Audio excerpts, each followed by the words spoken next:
right, welcome and good evening, everybody. And thank you to Acton TV for broadcasting and taping this evening's meeting. Item number 3.1 on our meeting is chairperson's remarks, and I will be standing in as chairperson for this evening as Ms. McKinley is unavailable. Item 3.2, public participation. This is the part of the meeting per policy BEDH when members of the public may speak for up to 2 minutes on items not included on this agenda. Comments regarding items on the agenda should be made during that part of the meeting. Typically, the committee and administration will not respond to comments during public participation. Is there anybody who'd like to speak this evening?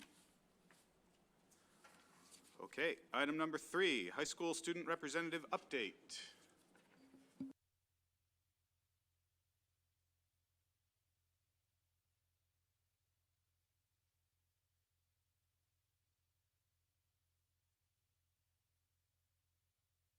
Everyone hear me now? Okay, that's better. So, I'm sure everyone's really happy with Thanksgiving break coming up soon, and I feel like this is kind of the vibe that we feel at school as well. We just have to push through this final stretch before everything's going to be good again. And so we're kind of in a period of transition at the high school and the junior high right now, since the junior high trimester is ending next week, and the high school's term already ended 2 weeks ago. And as you guys probably know, on December 2nd, we're having a shift in the lunch schedule at the high school, where since we have 3 lunches, they will all be shifting down 1. And I think it will be a period of change, but people will try to adapt quickly.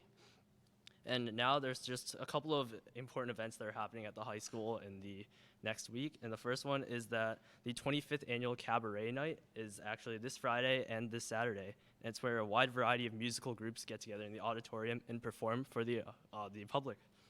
And so also Senior Dress Up Day is on next Wednesday. And this is just a fun time for seniors right before break where they can have fun and dress up, I guess. And so there's also a lot of charity work going around at the high school and the junior high. And currently there is a food drive that's going on for Open Table, which is a local food pantry. This is going on between November 15th and November 22nd. And there's also a Toys for Tots drive held by the sophomore class that's going on until the December 13th. And so any donations can be dropped off at the counseling center. And also the Spanish department is currently running a project called the Pulsera Project, in which artists in Nicaragua make bracelets, and they're being sold at schools around America, and you can buy them for $5, and all of the proceedings will go to the Nicaraguan families to try to help improve their conditions.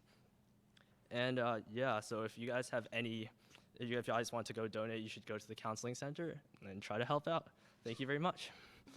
Thanks very much, Justin. Thank you. Item 3.4, superintendent's update. I'm gonna go up there. Yes, please. Cabernet night is awesome. Cabernet. Right.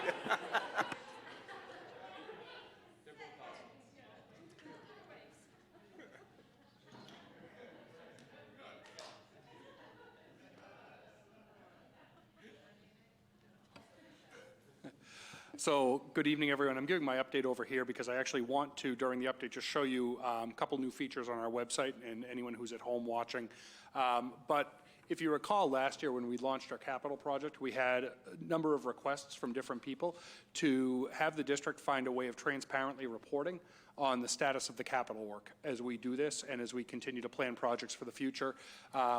We wanted to do something a little different rather than just have a static report that came out once a year around the status of the projects, but we wanted to really allow users to get onto our website and look at where we had projects planned, i.e. the various schools, and also to look at how the plan looked over the course of the life of the plan. So it's really about a 13-year plan. So we worked with our web vendor, and it took some time, about 6 months, but we were able to come up with something that allows really an interactive look at the capital plan. But what you're looking at is a way that you can actually see the original capital projects, and up top you can sort by location. So if I just wanted to see what work is being planned at Blanchard, it takes a minute to refresh if the web is working correctly. And apparently the web, pick a date range. It is, I think it's actually the website itself that's struggling, not the website, I think our internet connection is struggling a bit. But you can actually sort on all of the different functions, whether it's by school or by year, and we will make sure that that we're talking with our web vendor tomorrow if it's actually the website.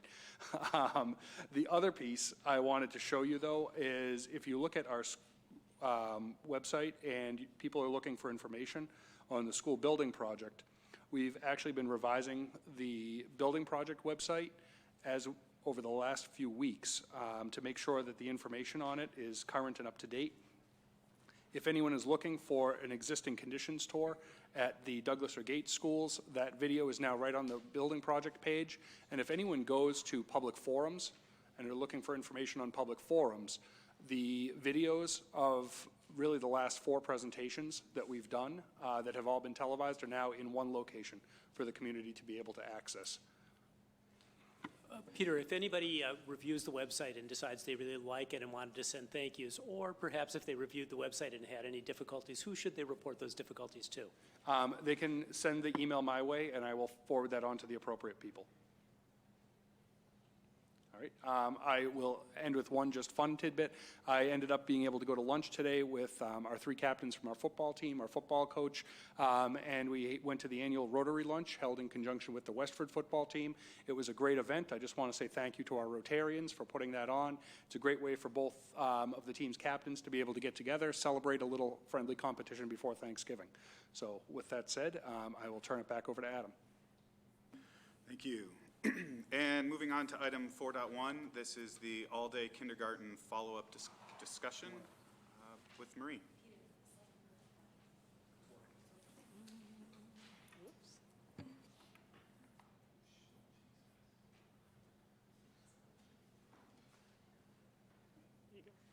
So while we're trading positions and Marie is setting up, I just want to thank Marie and Deb Bookus and Dawn for all of the work that went into helping to prepare the materials for tonight.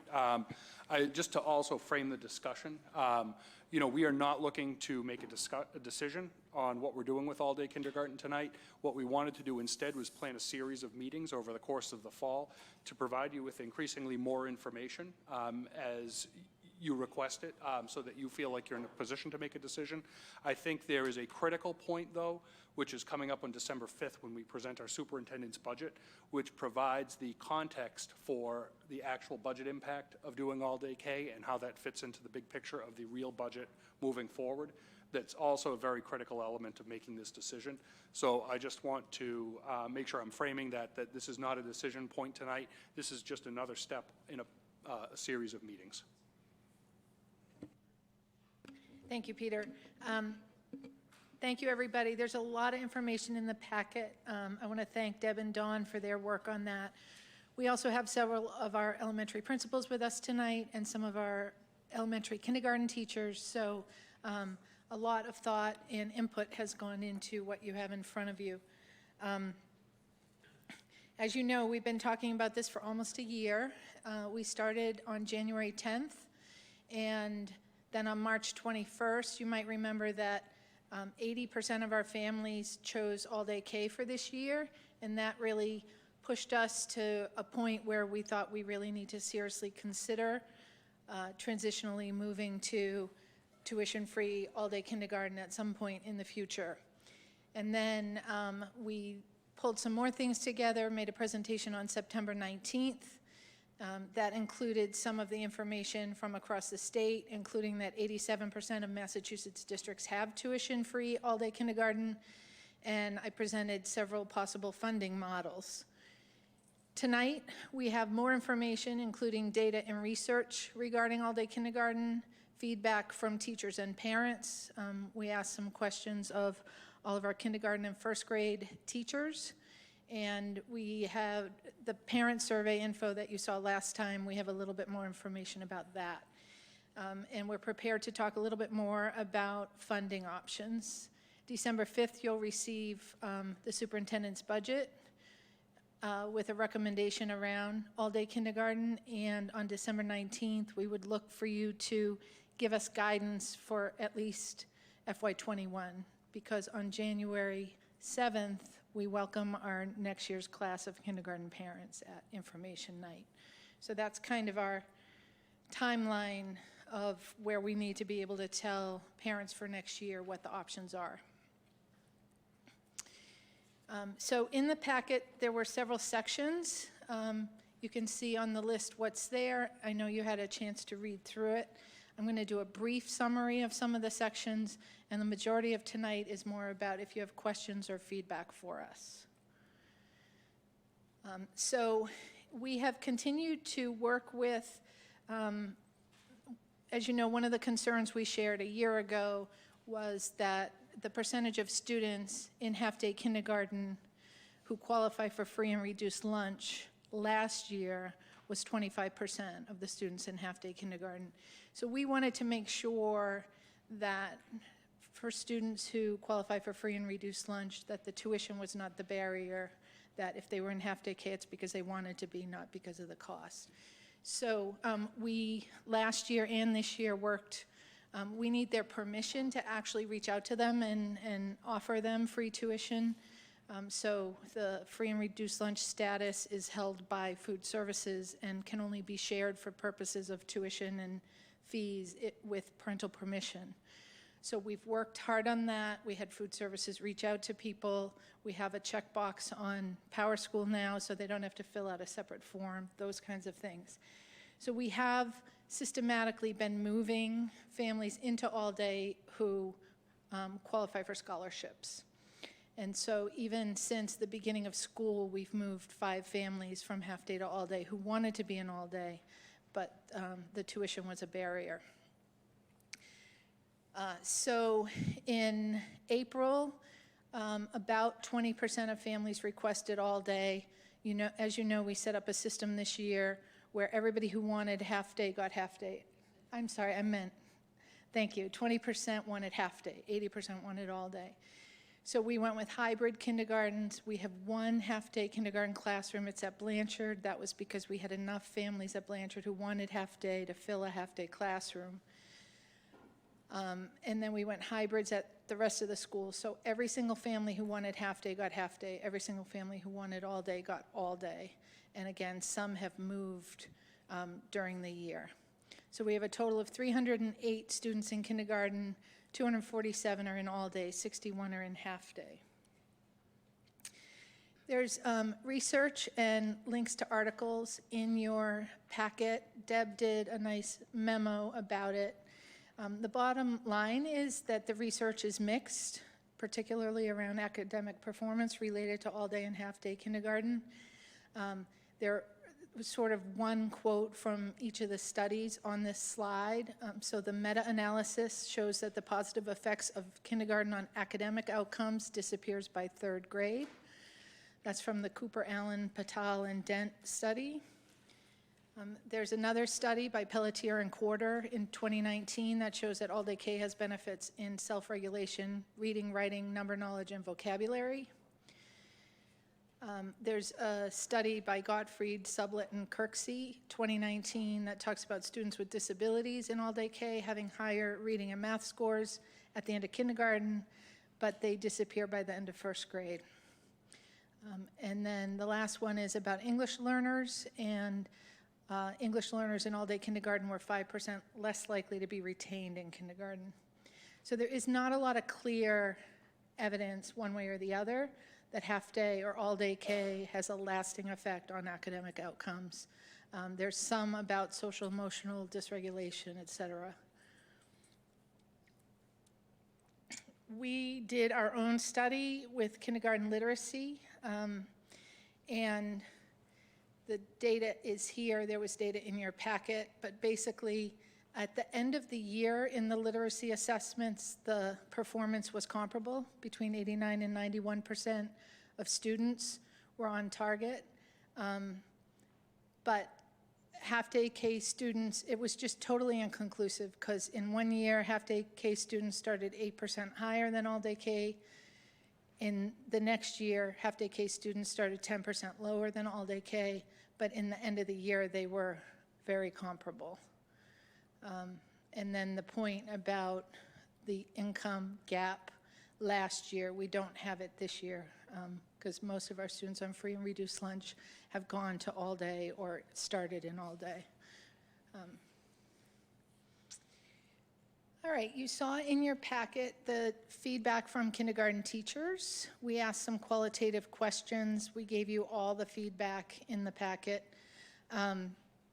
We asked them what advantages they saw with AllDay, what advantages they saw with HalfDay. You can see there the advantages that they see with AllDay.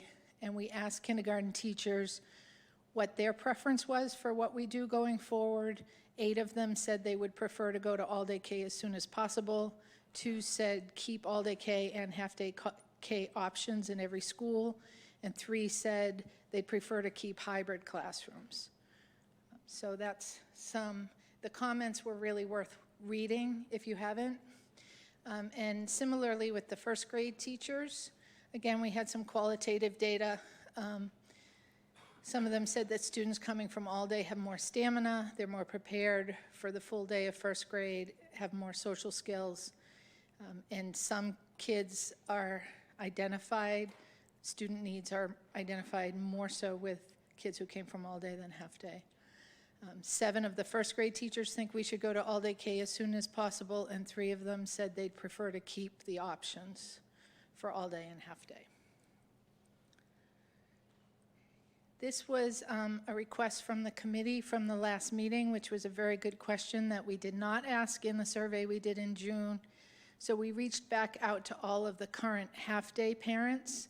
There are 61 of them. 46 of them responded to us, which we were thrilled with.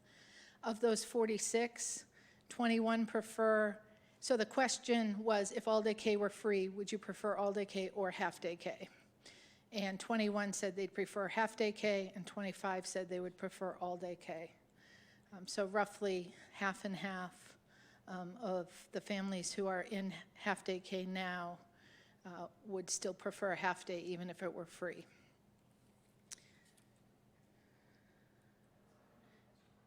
Yep. So there are 306 kindergarten families in the district, Yes. and of those 306, 281 preferred AllDay K. Is what you're saying? 92% of our kindergarten students? Yes. Because Yes, because Adding the now after 25 all in, that, 21 still prefer HalfDay, and that's 8% of the total. all right, so 281 prefer it, 21 prefer HalfDay. Yep. Okay. Thank you. The next 2 slides were in your packet in September. I just wanted to remind you of the reasons why people who pick AllDay say they pick AllDay, and people who pick HalfDay say they pick HalfDay. So for AllDay, the number 1 reason is academic and developmental needs, and the number 2 reason is parent work schedule, closely followed by social emotional developmental needs. Okay, so those are the main reasons why people pick AllDay. The main reason why people pick HalfDay is the top reason is wanted their child to have more time in the afternoon for play. The second reason is wanting their child to have more time in the afternoon with family. The third reason is social emotional developmental needs. And the fourth reason is that AllDay K was too expensive.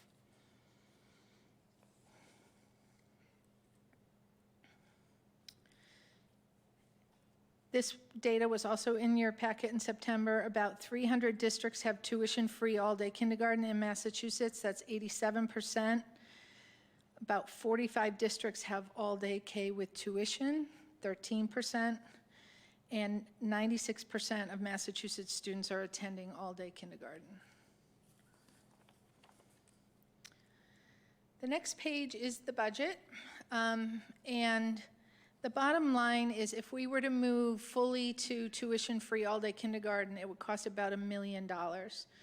Last year and earlier this year, we were saying $1.2 million. We've now moved to hybrids in 5 out of 6 schools. So we've already gone a chunk of the way there in terms of paying salaries and the like. Somebody brought up the transportation in the middle of the day at the last meeting, so we looked into that. So with all those sort of variables, it's roughly $1 million to move to full AllDay K without tuition. So we've considered lots of different phasing of the funding, basically a combination of using E&D or budget money. If we were to go to all-day K, costing $1 million, that's roughly a 1% increase on our budget, because our budget is in the a little over $90 million range. So just to keep that in mind, now 1% might not sound like a lot, but if our budget's going up 3.5% or 4%, if we were to do all-day kindergarten, even if we were to pay for it out of E&D, the budget goes up another percent, so 4.5% or 5%. Whatever's used out of E&D does not add to the assessment, the tax bill to the two towns, but it's a temporary solution as well, right? So the budget would go up, but the assessment wouldn't necessarily go up. So whatever combination of E&D and budget money is going to affect the budget and/or the assessment. So the piece that's new to us that is really to be determined is the impact that the Student Opportunity Act is going to have. And we know that it's moving its way through the process, but we don't know what the implementation timeline is going to be.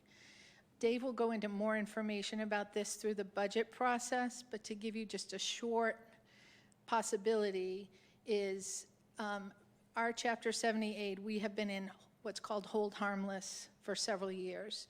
So no matter what happens with the formula, we get $30 a student because we're in hold harmless. We don't get any additional money, even with the Student Opportunity Act, until we come out of hold harmless. When we do, and that might be 3, 4, 5, 6, 7 years from now, we don't know enough to know, but let's say 5 or 6 years from now, at that time, it would bump up, us going to all-day kindergarten would bump up our aid by, we believe, more than it's going to cost us to do it. I'm going to turn to Dave and Peter. Was that was okay? So the point is, there's no money to help us now. At the time at which the Student Opportunity Act is implemented far enough along that we come out of hold harmless, there could be enough money in that to actually pay for all-day kindergarten, or certainly a large piece of it. So it puts us in an interesting dilemma. We have this momentum, we have a lot of feedback that a large percentage of our community would like to start to move in this direction. But it's a big add to our budget, and if the state's going to help, it's going to be 4 to 6 years from now, likely. The one thing I'd say is it's November 21st now. 2 months from now, the governor's budget will come out. Between now and then, there should be some kind of guidance as to how this will be implemented over 7 years, and so we might have some more information. But right now, it's exactly as Marie said, it's a guess. So with that, we've been working with our leadership team, and we've come up with what we think is a good recommendation. So the tuition for the last 4 or 5 years has been $4,500. So we're thinking about gradually reducing the tuition over the next couple of years until we have much more clarity around the Student Opportunity Act and where our budget stands and what our available resources are, so that in a year or two, we can have a more definitive plan about sort of year 3, 4, 5, and when we can afford to go fully there. So working with the leadership team, our recommendation is to go from $4,500 tuition to $3,750 tuition. So come down $750 for next year. And then once we have more guidance about the Student Opportunity Act, and as we work our way through the budget for FY21 and start to think about the next year, we consider going down another $750 and then coming up with what's the right year to fully fund tuition-free all-day kindergarten. If we come down $750, so the models you saw last time, we had come down 1,000, come down 500, come down halfway. This would cost $180,000, which we think we'll be comfortable recommending using E&D for until we know more about the Student Opportunity Act. So I'm going to stop for a sec. Peter, any Anything else you want to say about that?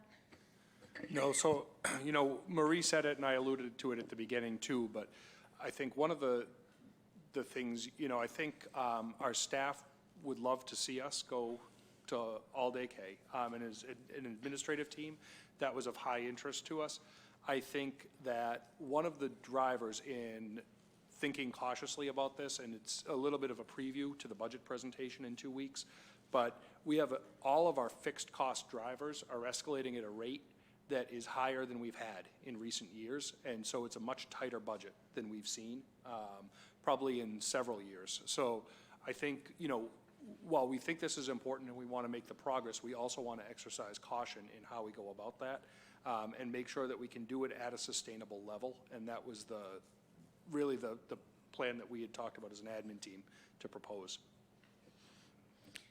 So there's one more piece before I turn it over for questions and discussion. This is just a picture of the funding model.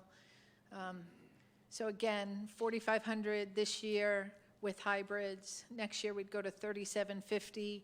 We'd use $180 out of E&D. The following year, if we went to $3,000, now we've got a $360,000 issue. So that could be E&D, it could be part budget. We probably wouldn't want to do it all out of E&D because it just compounds over time. And then we'd have to have a real plan for full implementation over the next year or 2 or 3 after that. So that's the funding proposal. Yep. Just one note on this slide. I think my feeling on this, and Marie and I had talked after the packet was done, but I think my recommendation would be if we were going to do this, if we want to use 1 year worth of excess and deficiency to fund it, that amount should be absorbed into the following year's budget, because what I don't want to do is create a cliff that's multiple years out that we then can't control for. So I think it's, whatever you see, if we're saying we're using E&D in year 1, then year 2, that amount gets absorbed into the budget, and then we add the additional 180 for E&D, and that's the way we step it down over time. So you would see, for example, in the budget increase column, FY21 would be 0, FY22 would be 180, FY23 would be 360, et cetera. So it's gradually shifting the resources from excess and deficiency into the operating budget. Okay, and the last piece is around the curriculum for all-day and half-day kindergarten. So what I presented last time, one of the big concerns we have is by having some half-day and some all-day students, we are teaching to a half-day program. And when we went to hybrids in every school, we said all art, music, and PE and library has to be scheduled in the morning so all students are attending, as well as the academic blocks. And some of the feedback you heard from teachers is that has been very difficult and makes the mornings somewhat stressful.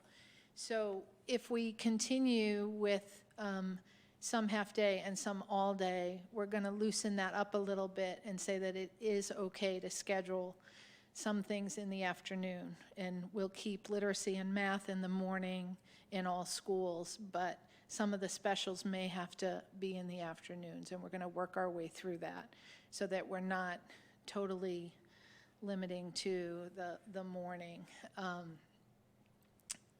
And then we'll reduce tuition over time. And we'll continue to try to move people on scholarships for families in need. So that's the information we provided for tonight. We would ask for any feedback, questions, or discussion now, and then Peter will present the budget and on December 5th, and then on December 19th, we would look for a decision for next year so that we can communicate it to parents at kindergarten night on January 7th. Okay, thanks, Marie, and thank you also to Deb for helping collect some of this information. I also want to send a thank you out to the kindergarten and first grade teachers who filled out those surveys. Personally, I found a lot of those comments to be very helpful in thinking about this. So as we've mentioned a couple times, we're not making a final decision today. We want to continue to discuss this, ask questions. A lot of the budget implications will be discussed at our next meeting. So at this point, anybody have any questions? Nora? In our last meeting, when we talked about the concern about equity and the number of students in half-day kindergarten was 25% of those students would have qualified for reduced lunch. And so in terms of thinking about that with equity as the main concern, now my understanding is that they would be able to have a scholarship for all-day kindergarten if they wanted to. Is that right? They've always been able to have a scholarship, but they weren't necessarily applying. We couldn't necessarily reach out to them. So this year, we did much better. We really emphasized the scholarship. We started the year with 9 students who qualify for free and reduced lunch in half-day K, and now we're down to 4 or 5 or 6, something like that. Okay, thank you. One thing, there's probably, and there's no way necessarily we could collect this data, but there's some really clear qualification guidelines for how we waive tuition for a free all-day K, for, free and reduced price lunch, but there's also an income bracket that may not qualify for free and reduced price lunch, where our tuitions may be prohibitive, and that's a consideration. There's no way to capture that data, though.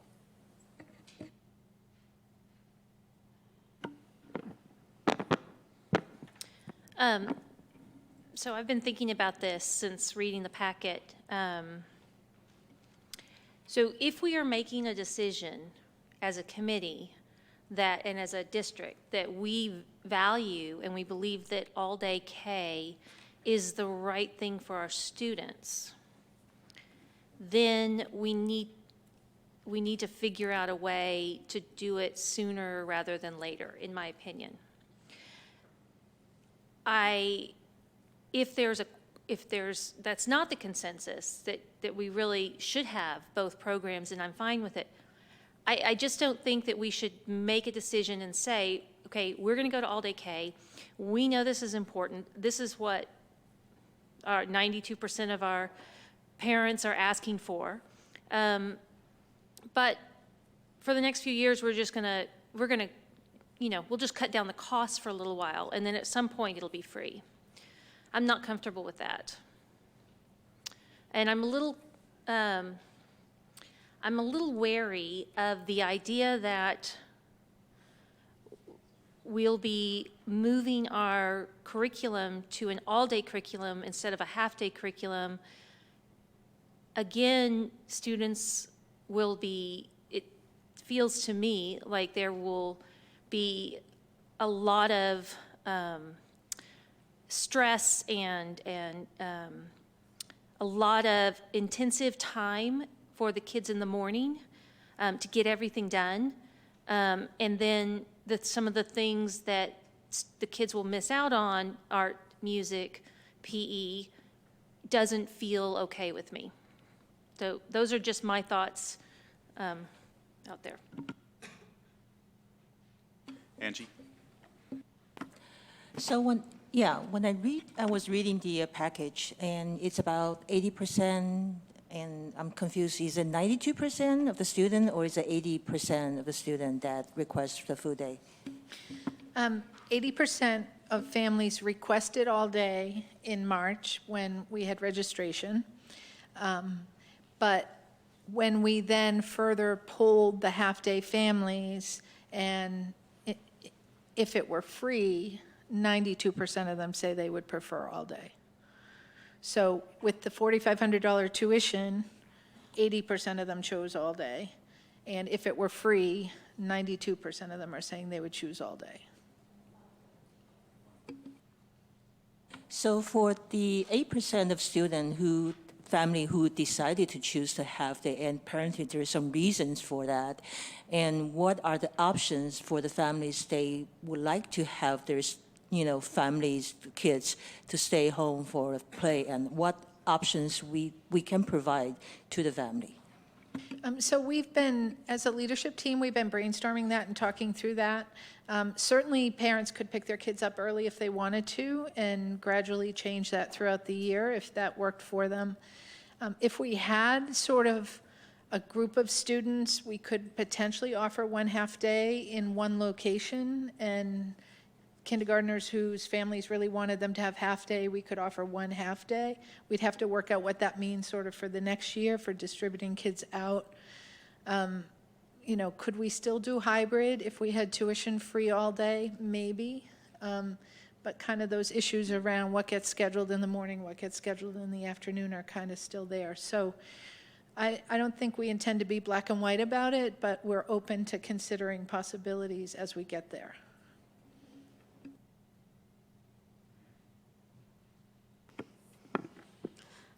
I have a couple questions and comments. My first comment is, if outcomes are not so clear, why have 300 districts moved to AllDay K? That's just a question in my mind. It's not necessarily for you to answer, unless you know the answer. My second question, I'm thinking about this in with two different lenses. One is, and of course, we've made a commitment to equity in this district, and right now it seems like we're disincentivizing kindergarten, all-day kindergarten for the kids who need it the most. And Peter, to your point, if we identify the kids on free and reduced lunch with parental permission, and we know that we're addressing the needs of special education kids who need that, there's this big group that doesn't maybe meet the requirements for free and reduced lunch, who also are struggling and would choose all-day K but don't. So the equity issues are important, especially because it's a major commitment we've made as a district. The other piece of this is a budgetary piece. All-day K is, to say it's free is not really really accurate. It's really, in my mind, a cost shift because we're going to have to kind of absorb it into the budget and then distribute that among the tax-paying citizens of our two towns. So that's something to consider as we continue to discuss this. I'm wondering if, I hear the urgency in your voice, but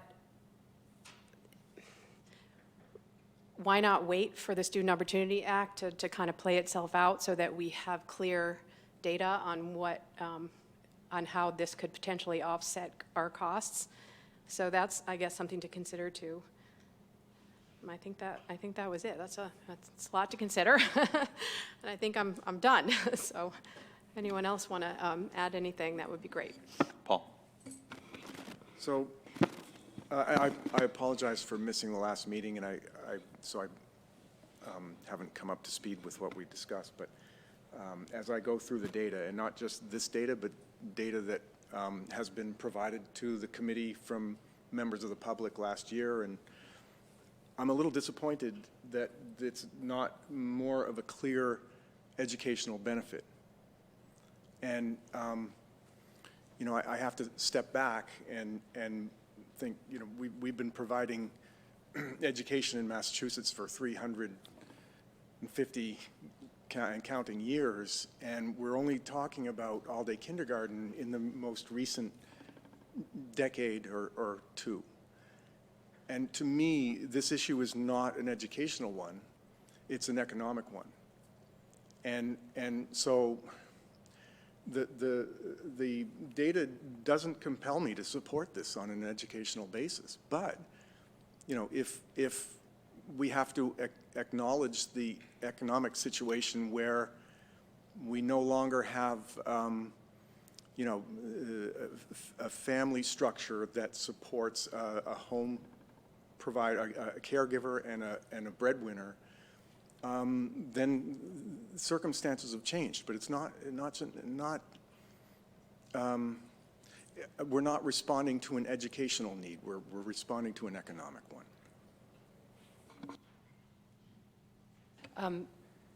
First, I want to say, I think it's important to read through, if you haven't already, all the comments of the teachers, which are very compelling. I think that what we see in the memo is a very limited amount of the the outcome measurements, and almost all of them are based on just academics. And to say that, that a benefit gets absorbed by third grade means that for, kindergarten, first grade, second grade, and third grade, that kid is feeling behind their peers, which is a really big deal. So I think that we have to think about it. I'm not convinced by the information that we have here. I think that there is a lot of information on the importance of high-quality early childhood education. And the more we learn, the more important it seems to be. So I think we need to cast a wider net before you come to a conclusion that it's not compelling. And that's one. And the second thing is that I think a lot of the teacher comments, such as the rise of anxiety and other issues for children, and coupling that with jamming them through a school day in a very compressed period of time without the longer breaks for recess, play, and rest, it seems like a lot of the teachers have identified, that poses, that it actually increases anxiety.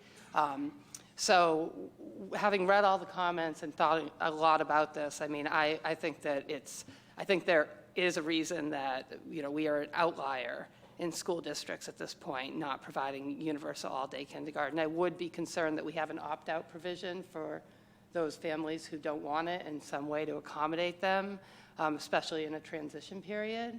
But I think that we're 10 years late to the party, in my opinion.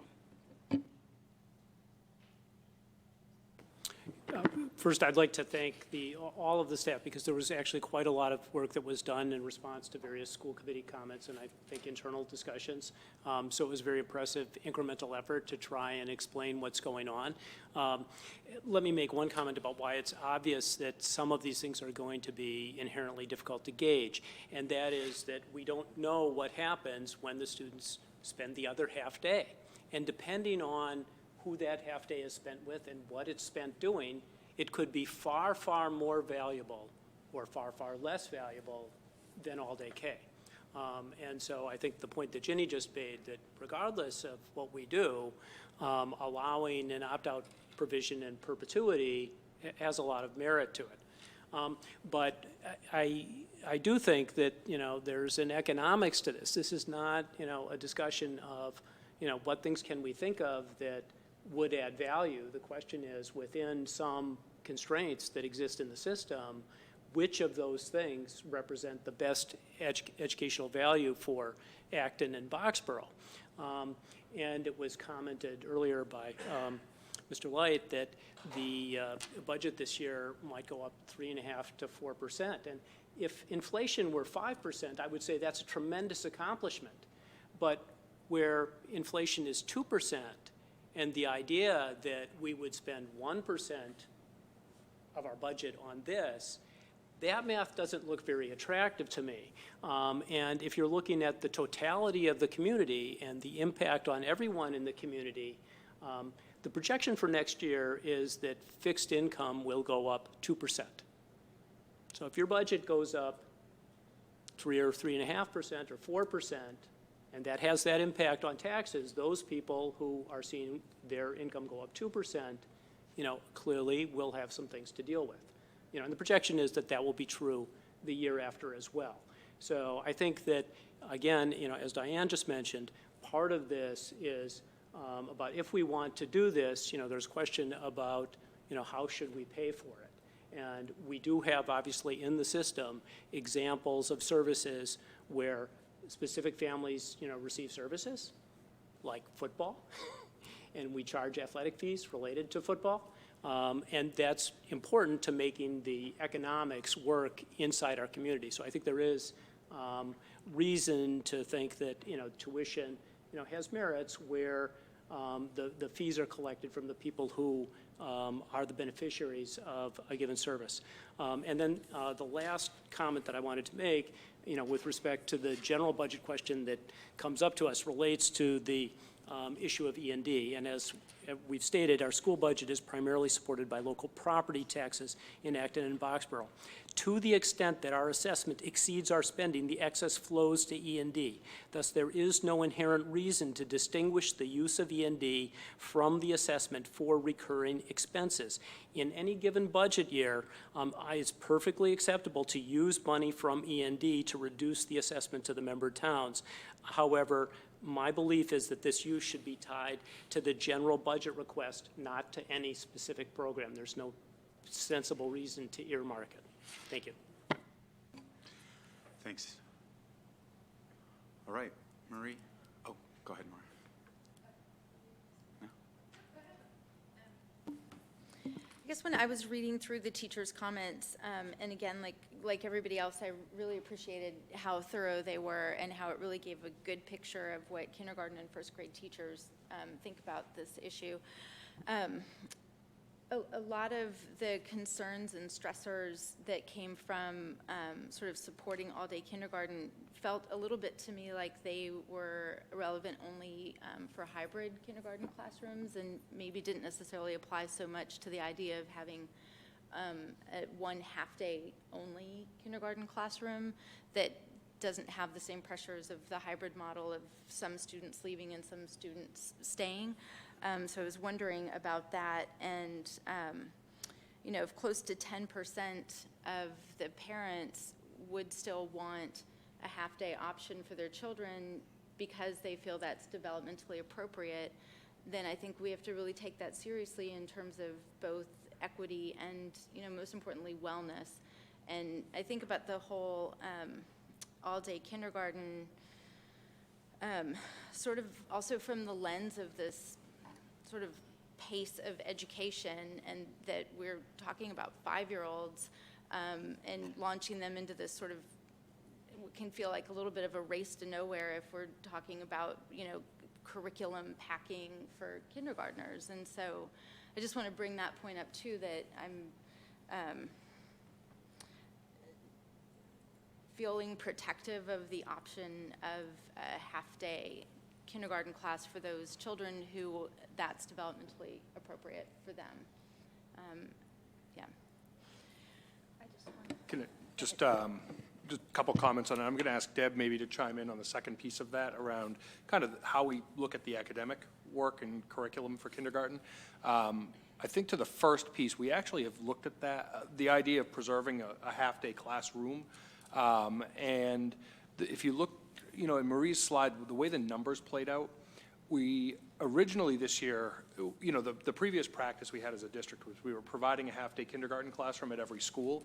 And what that resulted in was us actually turning away families who wanted all-day K because there were more requests for all-day K than we could accommodate in our classrooms. The backup, if we wanted to preserve one classroom or two classrooms, the number would probably be that we would designate certain schools for that. And so what essentially we would be doing is limiting families' options around choice of elementary school to be able to accommodate that. But that certainly was an option that we've discussed. So I appreciate that, but I just want to provide that context to it as well. Sure. And maybe, Deb, you can talk to kind of the sense of curriculum and the notion of kind of jumping kids in to the stress of an all-day educational program, things like that, and just our general approach to curriculum at the all-day program. So the expectations are the same, whether it's half-day or full-day, because we really look at a half-day programming in terms of academic outcomes. Even when the new Common Core standards came out, we took a look at them through a half-day lens to think about what was appropriate for a half-day kindergarten program. If we were to think about a full-day kindergarten program, some of you who were here 5-6 years ago might recall we did a lot of work around play and thinking about making sure that our kindergarten stayed as play-based as possible, while making sure that we had, you know, the pre-literacy skills and some counting and mathematics skills and building some number sense as well. But if we were to go to a full-day kindergarten programming, it would allow us an opportunity to rethink a full-day program and what that would look like for our children. There are some wonderful models out there. Boston Public Schools just recently developed, it's called K2 curriculum, and it's all a play-based curriculum based on projects. It does include some literacy, of course, literacy work and math work, but it's all play-based. Needham just adopted the exact same kindergarten program for their full-day kindergarten program. So there are some nice models out there that we would certainly take a look at just to see how we can maintain that play-based model in a full-day program that makes sense for our students. I'm sorry, I'm gonna respectfully disagree with you, John, about one thing that you said. That if we believe as a district that this is educationally sound and important, then it is not something that we should be charging for.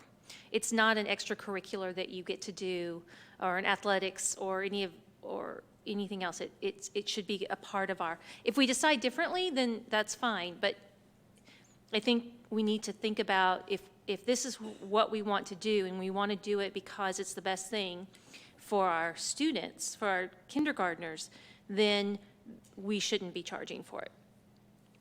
Right.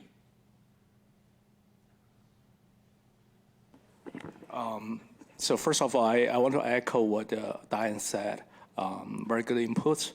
The second thing is that I want to remind everyone that, maybe some people probably say, we're behind on the kindergarten, AllDay K, we're behind the most school district in the state. But I want to remind everyone that, the mental health issue in our school district probably are ahead of a lot of, school districts. So I would like, rather to say that there's a $1 million, put into the mental health to address the mental health issue instead of, because we have to prioritize all the things. So I'm not sure if AllDay K is the top priority of our school district, compared to the mental health. Okay, thank you. We're going to move forward. Again, we're going to come back to this topic and talk specifically about some of those budget drivers at the next meeting. So thank you very much, Marie. Item 4.2, the Charter Road Planning Update, presented by J.D. Head and Carolyn Radish of GPI.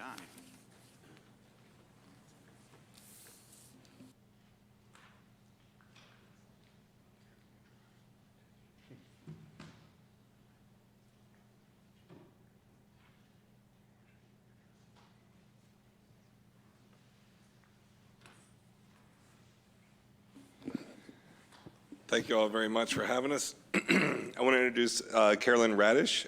She is from Greenman Peterson Incorporated. Greenman Peterson is a civil engineering company. Carolyn's department specifically looks at traffic patterns and design and engineering, and GPI has been working with us for about 1.5 years now on developing some design concepts around charter route improvements. If you recall, part of our capital improvement plan, a large portion of that is infrastructure, road safety improvements in and around campus. And with that, I'm going to turn it over to Carolyn and save time for questions at the end. Thank you, and good evening.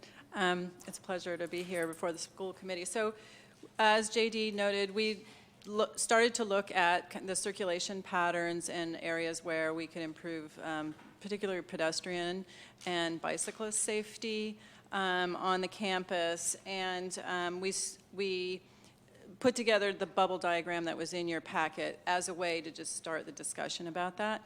And some of the things that we have noted in there as sort of our toolbox are things like raised intersections, and this is a photograph where the intersection slows the traffic down because it's raised a little bit. It makes the pedestrian more the priority in a subtle way for crossing the street. It may be a raised crosswalk that also has that traffic calming speed table effect. There's also other issues with respect to ADA, like detectable warnings and slopes and wheelchair ramps and all those kind of good things that are also a consideration with the sidewalk design in the area. And then also looking at, for bicyclists, particularly with a campus, we would like to have the bicyclists have what we call a high comfort route to go in there, which is out of traffic. And so this is a shared use path which is something that we've looked at for along Charter Road. And, 10-foot wide asphalt path that goes through, separated from traffic. This, in the Kelly's Corner design, which I personally am not working on that project, but my company is, we have made the intersection at Charter Road and Mass Ave have a shared use path that comes in there now.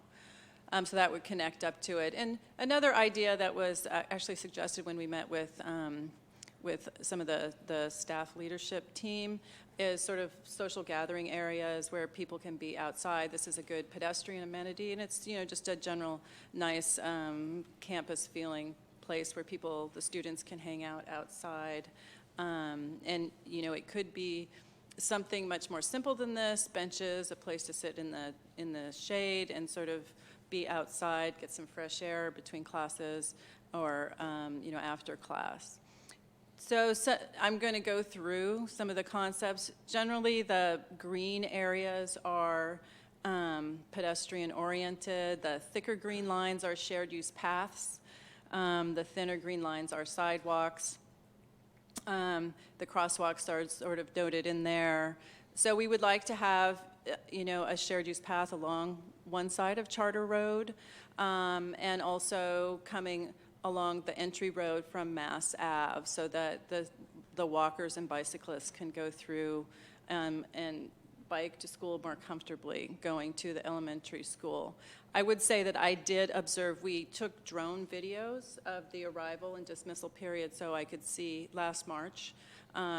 So I was looking at the traffic patterns in the campus when we were looking at this.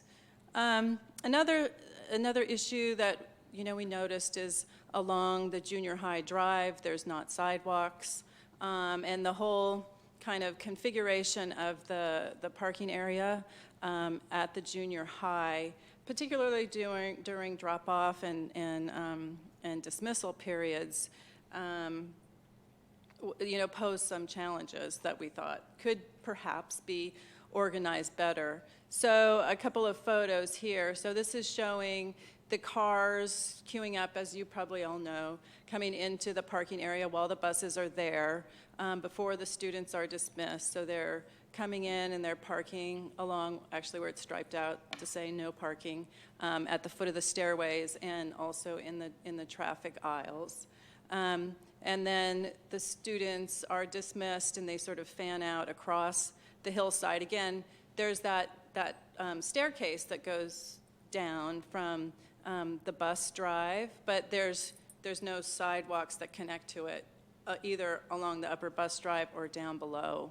And so they're then, they come to and from parking drive. So some additional sidewalks in that area would be good.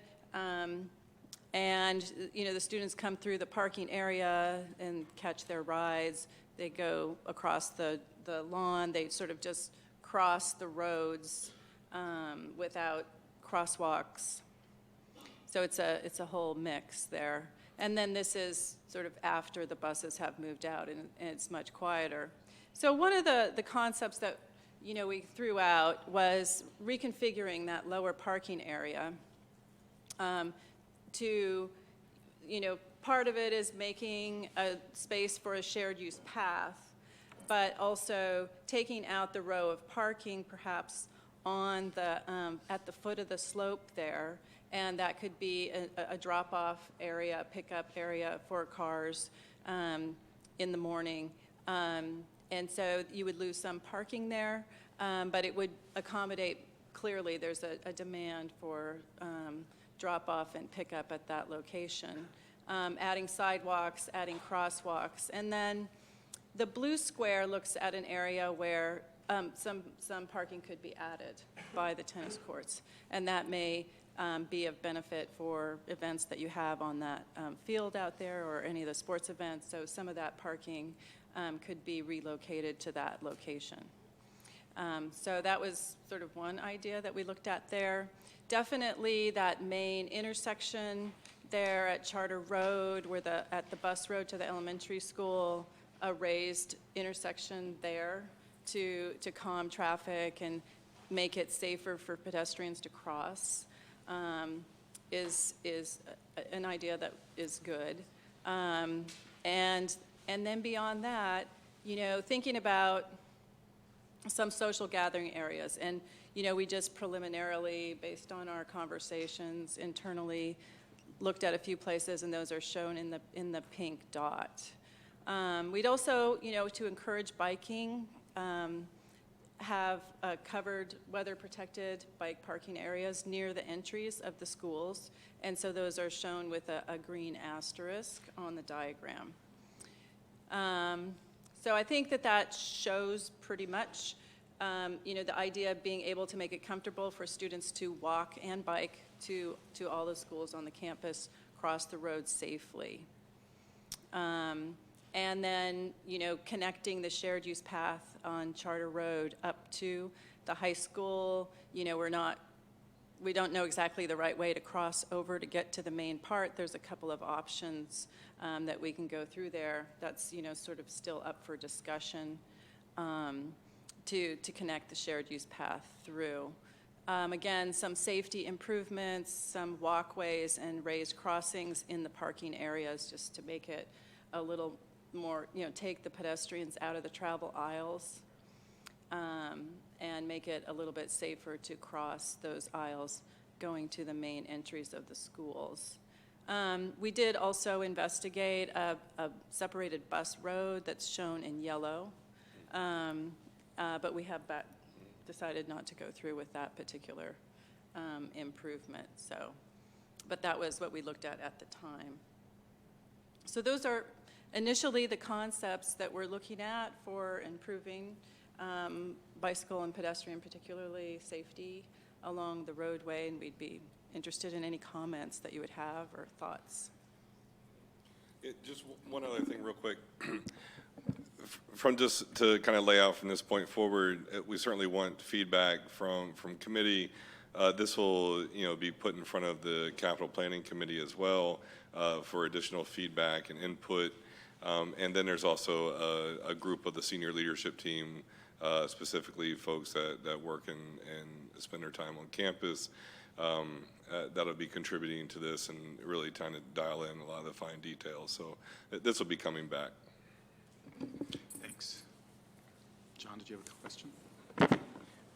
Thanks very much. As JD knows, I'm super excited to see us, you know, working at the fundamental flow issues around the campus because it impacts many, many people every day. So, you know, both from a safety perspective as well as a beautification perspective, I think this is great work to do. The thing that I was struck by, if we can go back a slide, is that, you know, when I was looking at this, there are really two adjacent parking lots that we happen to have run a roadway through. And I was wondering if there had been any consideration of taking, you know, the vehicle traffic from Charter Road and running it up along the edge and basically bringing the two parking lots together. You know, I understand there's some grade complexity and maybe other things there, but just to let you know that my creative juices are still flowing, I wanted to offer that. Thank you. We can think about that. Yep. The stretch of road that goes from RJ Gray down to past Leary Field toward the high school, there's a couple of speed bumps there. Would those stay?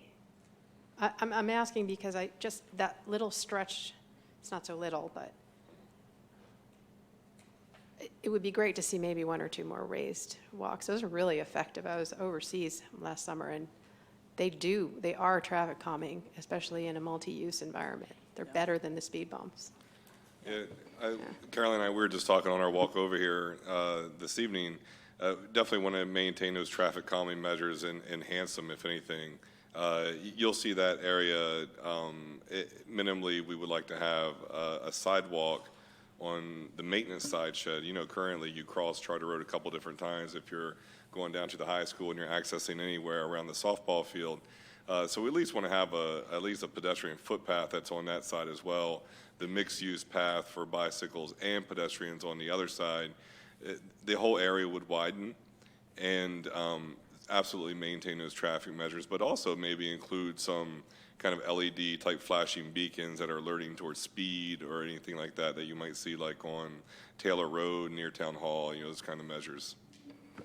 I also want to say I love that, that the picture of the landscaping outside of the high school. Yeah. That's really quite something. Yeah. Yeah. Yes. So from the Larry Field to the high school, whenever I drive there, there's always kids going down the little back road there. And I noticed the parking lot, there is no like a speed bump with that because the kids is always going from there and cross the parking lot and go to the school. So the speed in the parking lot may be also a concern. That's one. And I just want to say thank you for the traffic pattern change again. You don't know how many parents have talked to me that it's day and night. So really appreciate that. So because of that change, I guess it's because that change, we take the road out, in the yellow road out. So I really applaud that. Thank you. That's super. Thank Larry. It's the high school schedule that really drove a lot of that. That's great.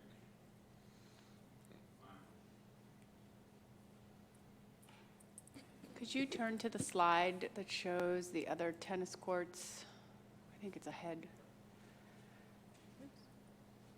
Yep. So I would be sad to see Blue Square take out all those trees. That's a sweet little area of mostly pine growth, and shame on us if we take out more trees around our campus. We ought to be able to figure something else out. I think taking out the row of red cars there is smart, but I think we have to find spots. It was interesting that you showed the drone for the junior high drop-off, but you didn't show drone images from the McCarthytown Merriam drop-off, which is a whole other rat's nest of activity with much younger kids with much less sense, an hour later. So it really, we do have to take care of that for a number of schools. I'd hate to see the trees go out. I also think if you're going to have a social gathering area and you were to keep blue rectangle, you ought to flip the pink area, because often you have parents and families playing tennis and little kids hanging out, and now you could have like a little observation or play area so that your kids could sort of hang out, or your tennis friends could make fun of you while While you're playing tennis. which may or may not happen to me. But don't take out those trees. I mean, we have so few on campus, and those are not deciduous. They look good all year round. Like, it would really be sad, and I have to say something for the trees, so please don't do that. But I really like the high school social gathering area. I hope we do something like that. The hill, where the stairs are, is a major hangout area for elementary school kids and junior high kids, and it would behoove us to think about a pink dot or two sprawling in that area in some way, because you always see kids there, and dogs and parents waiting, and it's like a lovely little area. Yeah, we also think it might be, to piggyback on that, just towards the high school at the top of the screen, the entrance into Leary Field is another nice green space that's kind of underutilized right now. That might be a good opportunity to improve. We have that there. But another nice area to improve where a lot of people tend to gather and hang out. I'll just add, in JD's defense, he did survey the trees about their preference, and they didn't respond. So I think he just went on the assumption they had no particular preference. Thank you. No, great feedback. Thank you. One thing I just wanted to mention just quickly in thinking about this junior high parking area is, at least on the days that we drone videoed it, it was less than 50% used. So that, there was like it seemed like, at least at that time of day, that, you could lose some parking spaces there to arrange things a little differently. At any event in the evening for both the elementary schools, the junior high and high school, like back to school night, I mean, the parking issues are tremendous for the district. Right. I gotta say, Maya, I would also love to hear your feedback about this, but one of the things that attracts me to adding parking in that area is in the evenings, I feel that Blanchard Drive right there is just a very unsafe area. People mainly utilizing and queuing and picking up and waiting for kids coming out of the gym, or for whatever reason at the junior high school, people just kind of live park and block that area. I was, and one of my hopes was, possibly that's an area where they can queue and wait, and we can be more forceful about, prohibiting people from being in that area. So I was also thinking about the trees, but I wasn't going to voice that concern. So thank you, Maya, for doing that for me. But what I'm wondering is, I see an open space between Route 111 and the tennis courts, and I'm just wondering if there's a way to maybe move that blue square to a place where we don't have to risk taking down trees. Paul, that actually, so one important thing to keep in mind is from the intersection, the red box towards the high school where you see the two crosswalks, that area towards 111 is actually part of the Kelly's Corner project area. And so they're actually going to straighten Kelly's Corner a little bit, kind of moving it towards the green arrow, right? Am I right about that? Yeah. Yeah. So, yeah, Charter Road's going to be realigned to be perpendicular to Mass Ave. So it's going to go like that a little bit.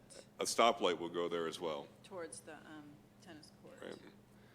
Yeah. So it kind of takes that out of play a little bit. Basically, I have a question, and might be, the suggestions that, the speed bumper on the Charter Road, actually, if I remember correctly, there are a couple of speed bumper after, if we just go through this Charter Road in this way to the high school, and then the bumpers are after the admin area, right? So when we pass the admin building, we'll see the first bumper. So my question is that why, we didn't have bumpers, from the entrance of the Charter Road all the way to the high school, because as soon as you enter the Charter Road, and then you enter the campus, right? Because the junior high is sitting there, right? And also Marquette Town is sitting on the right. So my question is that why didn't we do that? I mean, add a bumper. Any specific reasons, or can we add more bumpers from here, from the entries, that to control the speed? Because there are a lot of cars. If you see the big parking lots there, right? So it means that there are a lot of traffic during this area before we reach the admin building. So it's a good suggestion.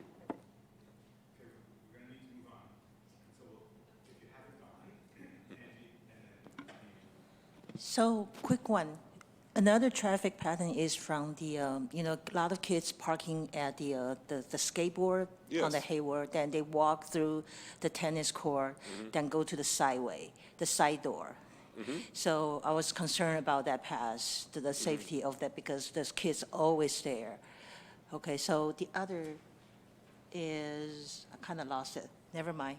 Yeah. This is a little bit off of this, but there used to be speed bumps in the parking lot of the high school, and they're not there anymore. And are you going to be putting those back in? Yeah, well, when we finalize kind of the fine details. I think that would be a good idea. Absolutely. Thanks. Yeah. Okay, since Maya was channeling the Lorax earlier, she can speak for the trees or whomever else she would like to speak for. All right, so on the right-hand side of Charter Road and into the long stretch at McCarthy Town parking lot, the lower lot where kids have to walk behind, 50 cars, have we thought about putting a walking path at the bottom of that hill? It's, Oh, right. Yes. That- I know what you're talking about. it's a long stretch for families and to walk in the morning with a lot, so there's. Oh, yeah. Yeah. No, that's a great idea. Yeah. Yeah. And kids are walking through that Yep. parking lot. Yeah. And then why not walking like a safe path here for these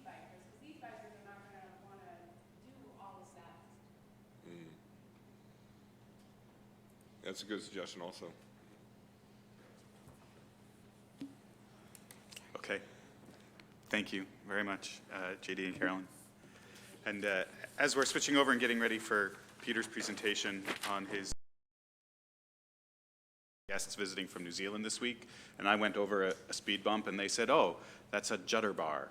Of course, they said it in a New Zealand accent, which I really didn't understand, but just so you know, there's lots of terminologies for those. Speed bumps, judder bar.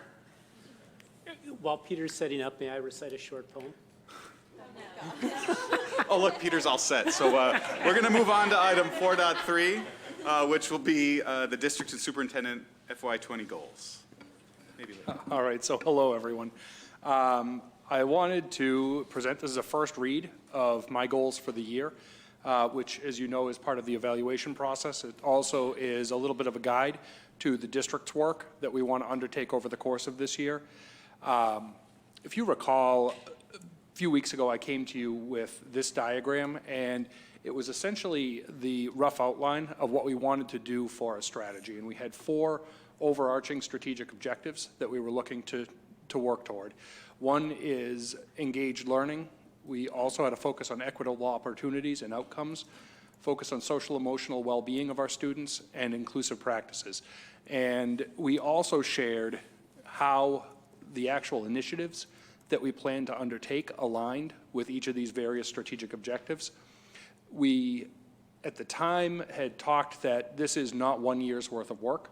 This is actually probably likely to be 5 years worth of work to be able to achieve a lot of this. It's also some work that won't be necessarily linear. There's not any one perfect starting point for this, and in all honesty, there's multiple entry points, some of which have been happening for several years, some of which are new that we'll be undertaking, and some have been happening and will continue to happen, whether or not they end up being a priority in any given year. So, for example, in the center of this, we have educator recruitment, learning, and growth. What I can tell you is we have significant efforts going into recruiting a more diverse educator workforce. Because those aren't necessarily a goal of this year, that doesn't mean that work won't continue. In fact, that work will continue to be a priority for us through the recruitment process. However, we know we can't have very focused goals in every single area of work that we do. And so what I'm hoping to do is propose a set of goals that's focused on how we want to improve as a district, not just on all of the work that we already do.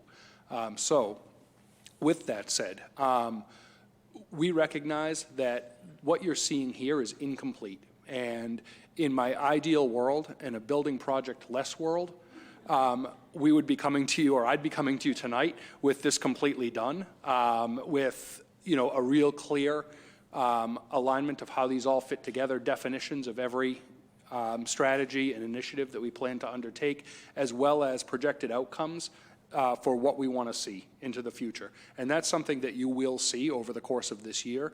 However, it just was not feasible over the course of this fall. I just want to recognize that.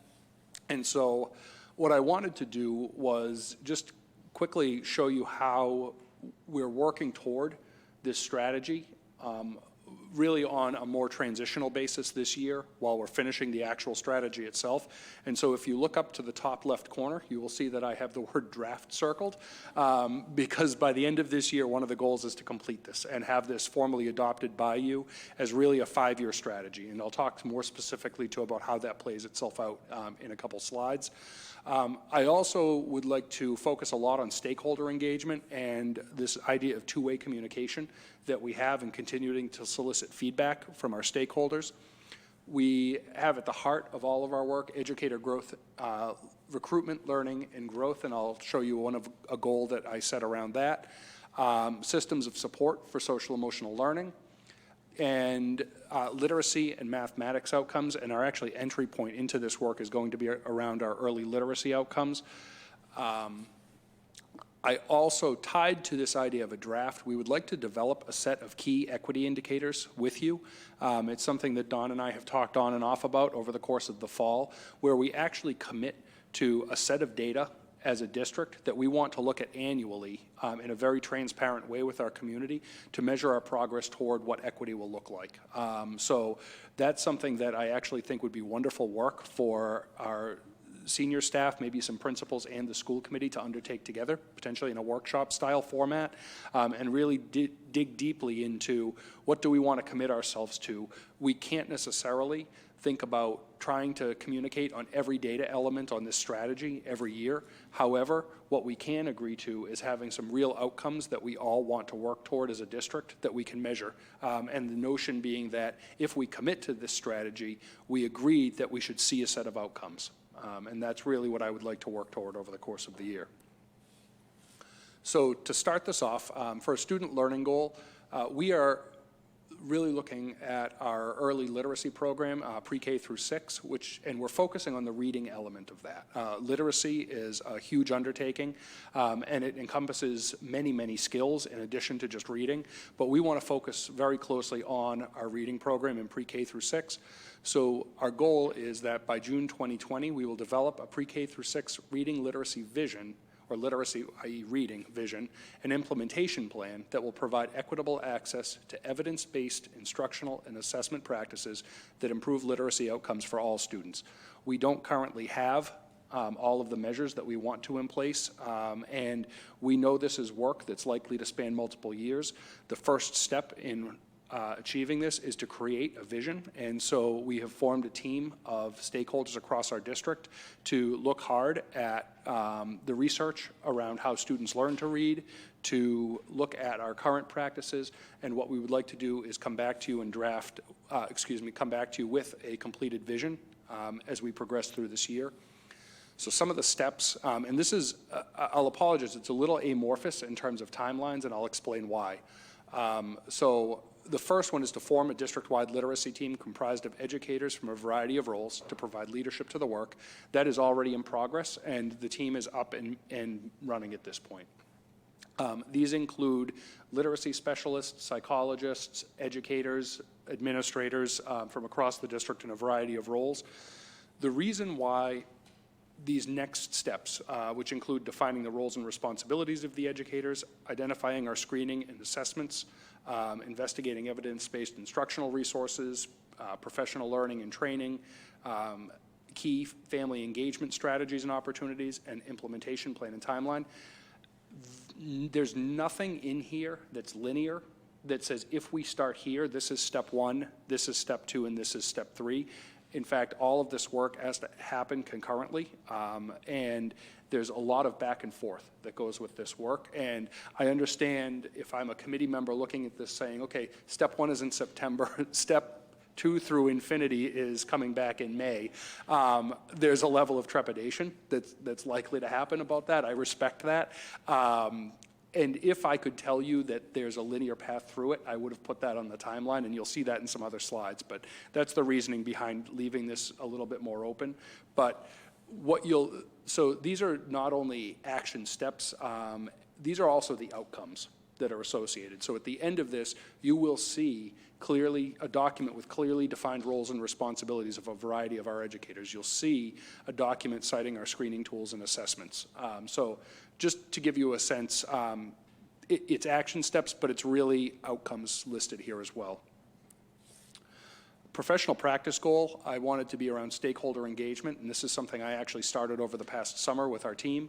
But in order to foster stakeholder support for the schools and solicit feedback about how we can continue to improve, by June 2020, we will engage in a variety of strategies to increase stakeholder engagement by, and here are some examples, producing an annual report was certainly a strategy that we started and want to continue to keep members of our Acton and Boxborough communities informed about our work. Holding a series of coffees with the superintendent and school committee chair to increase two-way communication with families. Forming a district-wide family advisory group to increase two-way communication and inform the district's work around diversity, equity, and inclusion. And forming a district-wide student focus group for students in grades 7 through 12 in order to inform our work around diversity, equity, and inclusion. So this is a little bit more linear. To give you a sense of this. So we did develop our annual report, but we wanted to commit that we would be doing that again. We also want to publish kind of almost on the trimesters in between the annual report, 2 additional newsletters to keep our stakeholders informed of the work of the district on a more interim basis. That's something where we have our next newsletter item already in process. We would like to increase our two-way communication and feedback with the superintendent chair coffees. Tessa and I, if you, as you'll note from all of the updates that I regularly give, we're conducting those on a monthly basis to be able to listen to families. We've had wonderful engagement. So far, we've had 2 morning sessions. We're going to be planning a series of evening sessions as well, so that all families can hopefully access it in some form. We also have started to develop and implement a district parent advisory group around diversity, equity, and inclusion, which is broadly representative of our schools and community. We had a meeting in October. We will hold them again in January, February, and again in April and May. So we're working on that. And then also developing and implement district-wide DEI student advisory as a strategy to engage in two-way communication. That is something we needed to get the parent group up and running in first. There's some logistics to that, but the next step is to have our student group up and running as well with a series of meetings. And professional practice goal, an additional one, is to complete the district strategy, and so that we are intentional and transparent about our improvement efforts.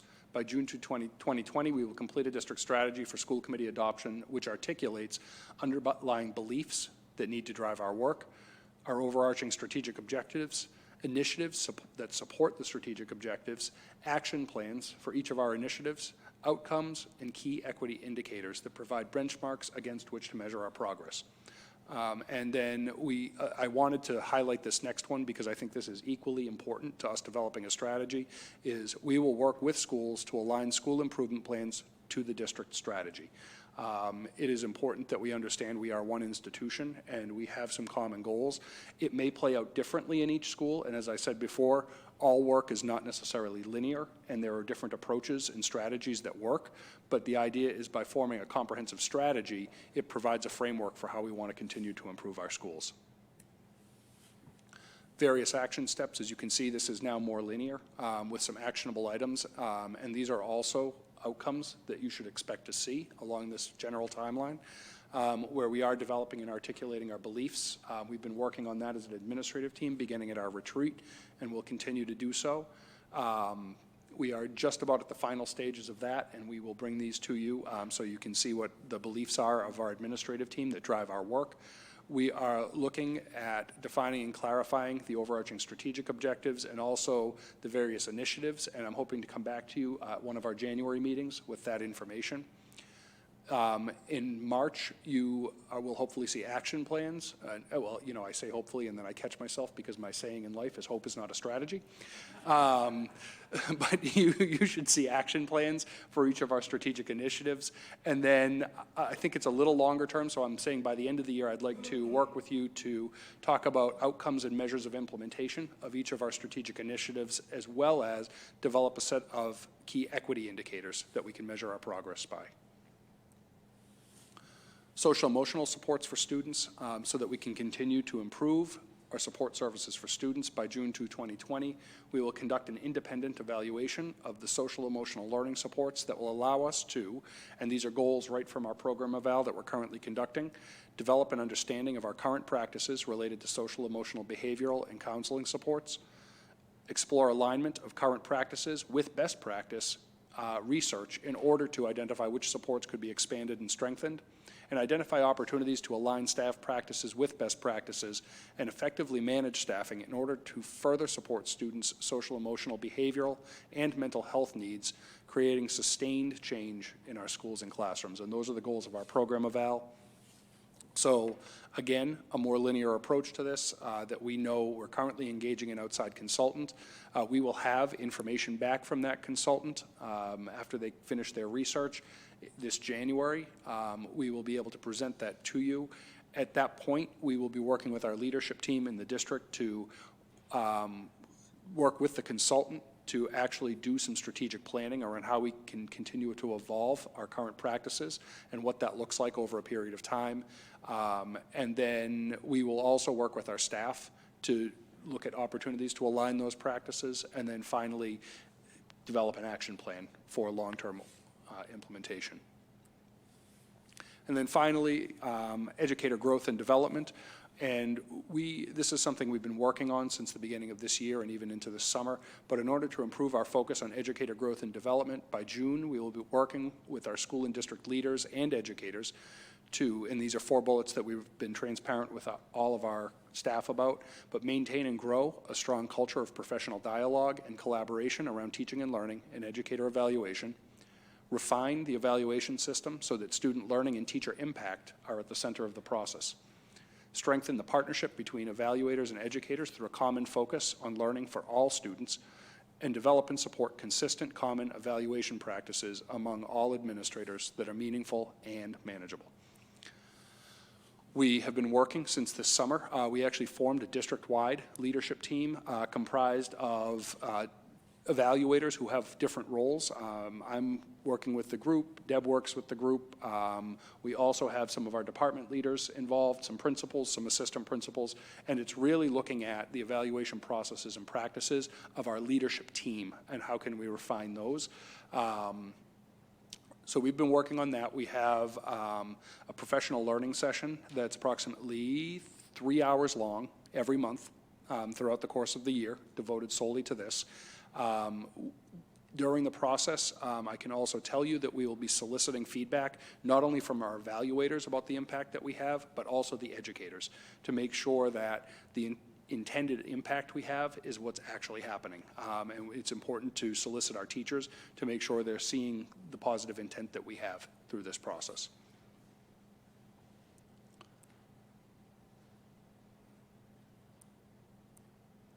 And I'm happy to take questions.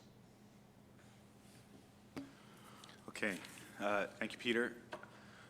I'm going to turn just quickly to Diane because she last dealt with this, but this information that we're being presented with now makes the basis of what our superintendent evaluation will be at the end of this year. Is that correct?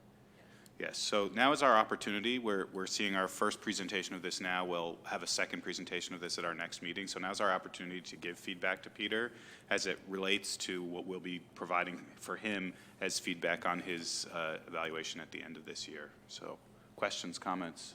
Go ahead, Paul. I like the goals that we've got here. I think there was concern about literacy in 4th grade. I think that was more on writing than reading, but I think that there may be some symbiosis with that. For the stakeholder engagement, if we go back to that slide, professional practice goal 1, I guess it was. In the timeline, you have a number of meetings, and there's the April/May. Is that 2 meetings, or is that 1 meeting somewhere in that time frame? 2 meetings. Okay, yeah. So that's 5 meetings instead of 3. Okay, yeah, all right. Yes. No, these look good. Oh, excuse me.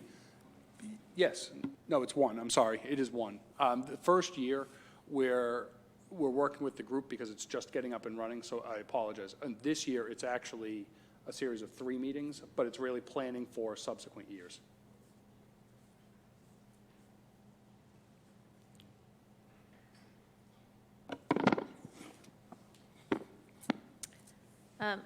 Overall, these look really good. I wanted to bring up the professional practice goal number 2, completing the district strategy. And I would just like to encourage you as much as possible to bring us along that process. So, or allow us to have input on that process, whether we have to do an extra workshop meeting, or I think it's really important that it's a collaborative process, not just with staff members, but also with the school committee.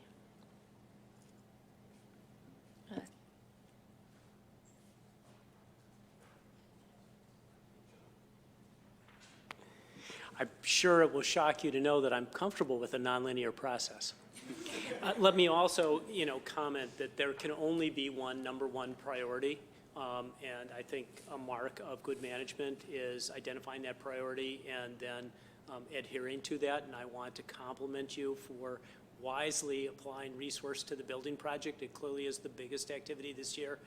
I know there's other things you're interested in, other things are getting done, but there can only be number one priority. And so I'm also perfectly comfortable with that we're not going to do everything this year. Then the last comment I want to make is with respect to, ultimately, this is about, being able to look at our students and see that, our students are in some dimension that we have agreed on more successful. Let me begin by saying that I see that ultimately this is an impossible question to answer because, as I've said to people many times, what we want is to make sure that our students today lead good lives. And we won't know about that until they lead those lives. Having said that, I would caution that on the one hand, absolutely I want to see measurables. On the other hand, if you tell me that our students read well, but they don't love to read, and they can write well, but they don't love to write, I won't be really satisfied with that. That those intangible elements of, a deep appreciation for things are very important, and somehow that has to remain a part of the mix. And then the last thing that I'll do is, I do want to make some sexist remarks. It's come to my attention that boys develop more slowly than girls. Eventually they catch up, but according to my personal experience, in many cases they do not. But I want to use this example to address the question of subgroup analysis.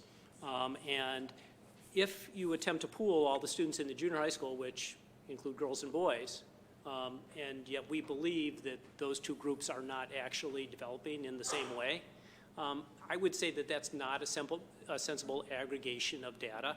I think that there are other dimensions in which it will be tempting to aggregate data, but if there's a thoughtful analysis, it will be concluded that as painful as it is to look at subgroups, the way to make progress and to identify things that we can do that will actually be important to students is going to turn out to be much more subgroup related than it is aggregate. Angie. Yeah, thank you for this. Overall, I really like all this. And as I said, I have a little project management background, so when I'm reading this, I have a wider mindset. And for example, when I read it, identify screening tools and assessment, and a lot of question pops up. What is the process used to identify the screening tools? What process we take to decide what values we should put on the assessment, or what outcomes we will achieve by implementing these new tools and assessment? And how we measure the outcome against our goals, and what if the outcome is not as expected? What can we do? So a lot of questions like this. I understand this is a work in progress, and I'm hoping that we can see more transparency in terms of process, that we can, because the good part of the process is what about if something later in the year, then something is not, the goal is not met, then we can always go back to the process and look at the outcome and identify where in the process that went wrong, then we can make improvement on. So this is something that provide my general feedback, then when I'm looking at this are the questions that pops up when I'm reading it. Thank you.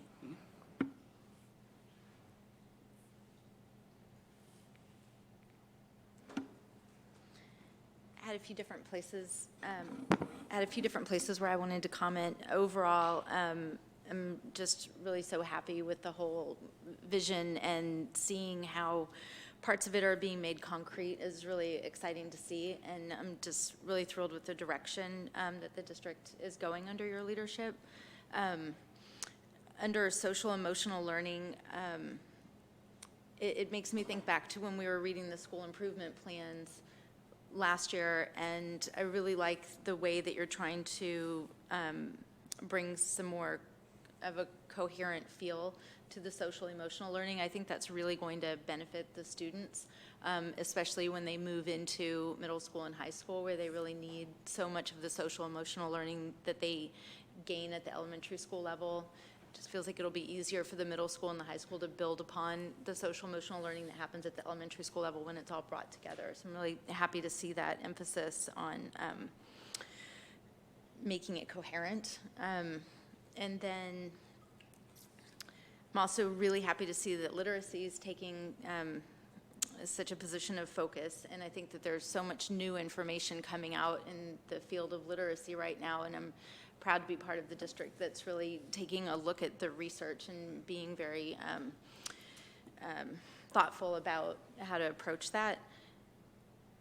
The final question that I had was around evaluations, and I guess I was sort of wondering if there was a reason that teacher evaluation or that professional evaluations was sort of a primary focus under educator growth and development, and how the teachers are going to be helped to be a part of the process sort of from the beginning, not just at the end. And that's something I was wondering when I was reading through it, sort of putting myself in the position of the person who will be evaluated ultimately. How much are they a part of articulating their own growth and development goals? Sure, that's a good question. I can talk to, we actually had a couple focuses over the course of this year. We're not trying to look at the whole evaluation system. One area of focus was on really thinking more deeply about student learning goals and the potential impact that a well-written student learning goal can have, but also the conversations that happen between evaluators and educators. A strength of our system has always been the focus on the conversation that takes place and dialogue between an educator and evaluator, and we don't want to lose that. As I came through the district last year, one of the initial things I did is I probably read about 400 different observations that had taken place between administrators and teachers, and spent a lot of time looking at evaluations and things like that. And I think there was an opportunity to increase our consistency with which how we approach that system. And I think that's important from a personnel standpoint too. But I think the other thing that stood out is we had an opportunity to really think about changing a dynamic from one of simply looking at what a teacher does to making a clear link between the impact we're having on students and how that relates to what a teacher did. And because it's that dynamic between what we did and the impact we had that real growth can occur, and that's what we wanted to focus on in this shift of the evaluation system. So two things stood out to me. One, the student learning goals, and then two, that dynamic around how do we increase our focus on the impact we're having. And I thought those would be really good positive shifts. As I said, we're doing other things, but this is such significant work for our leadership team that it really, to me, rose to the level of being a goal, and it's important work for us. And in all honesty, in a large district, having a level of consistency among our evaluators is very, very important for how we impact teachers.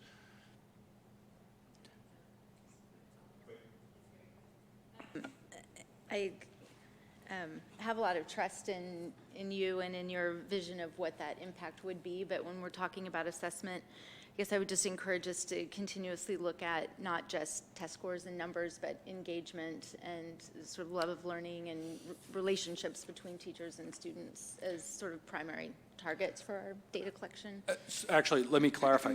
We're not using any assessment data in this right now. This is actually all around looking at what's happening in classrooms and the interaction between teacher and kids.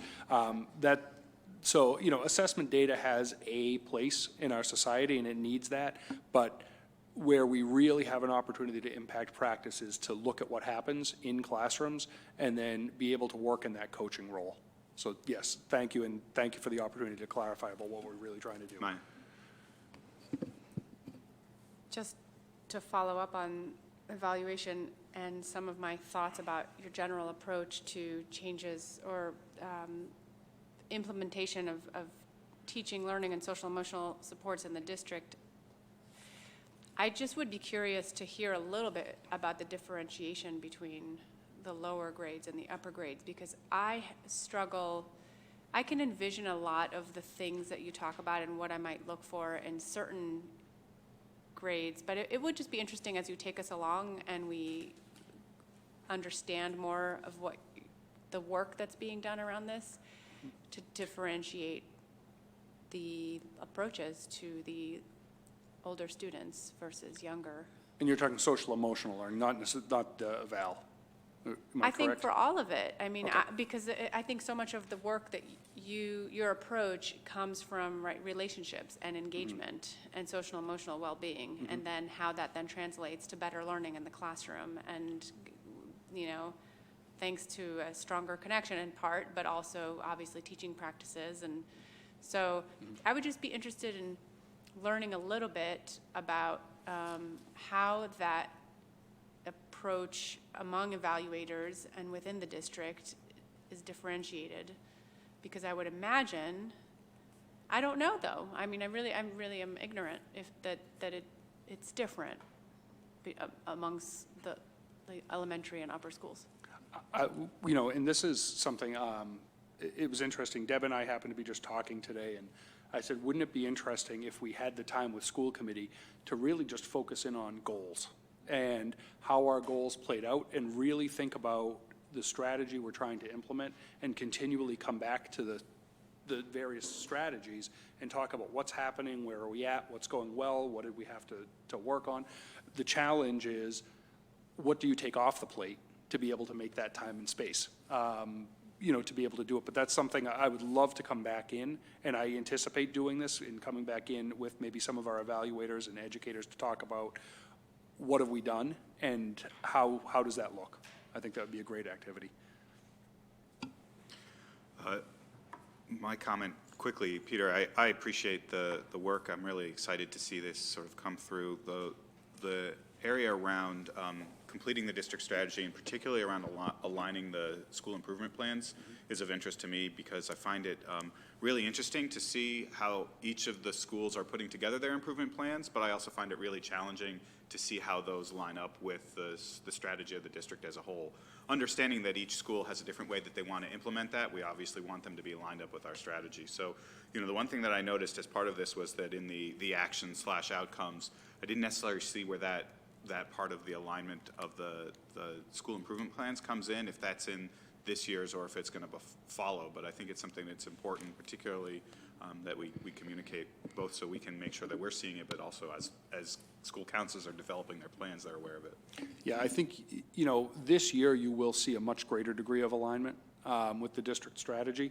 I will say, you know, because the district strategy and some of our outcomes are going to be an evolving process through the year, you'll see that big step forward this year, but then it will also continue to evolve along those lines. I also don't want to ever give an impression that because we want alignment with the district strategy, that means that all schools are doing the exact same things at the same times. That's not the intent of this process. What it really is about is saying we have a general direction we're headed as a district, and we have some key initiatives that need to take place. When the key initiative is something that impacts your school, clearly that's something that you're working on, but there are also areas that schools can really personalize what this work looks like. Yeah, go ahead, Diane. I have never seen goals like this. They're not measurable in the classic sense. And when I first read them, I said to myself, how am I ever going to evaluate you? And then I looked back at your graphic, and I don't think that the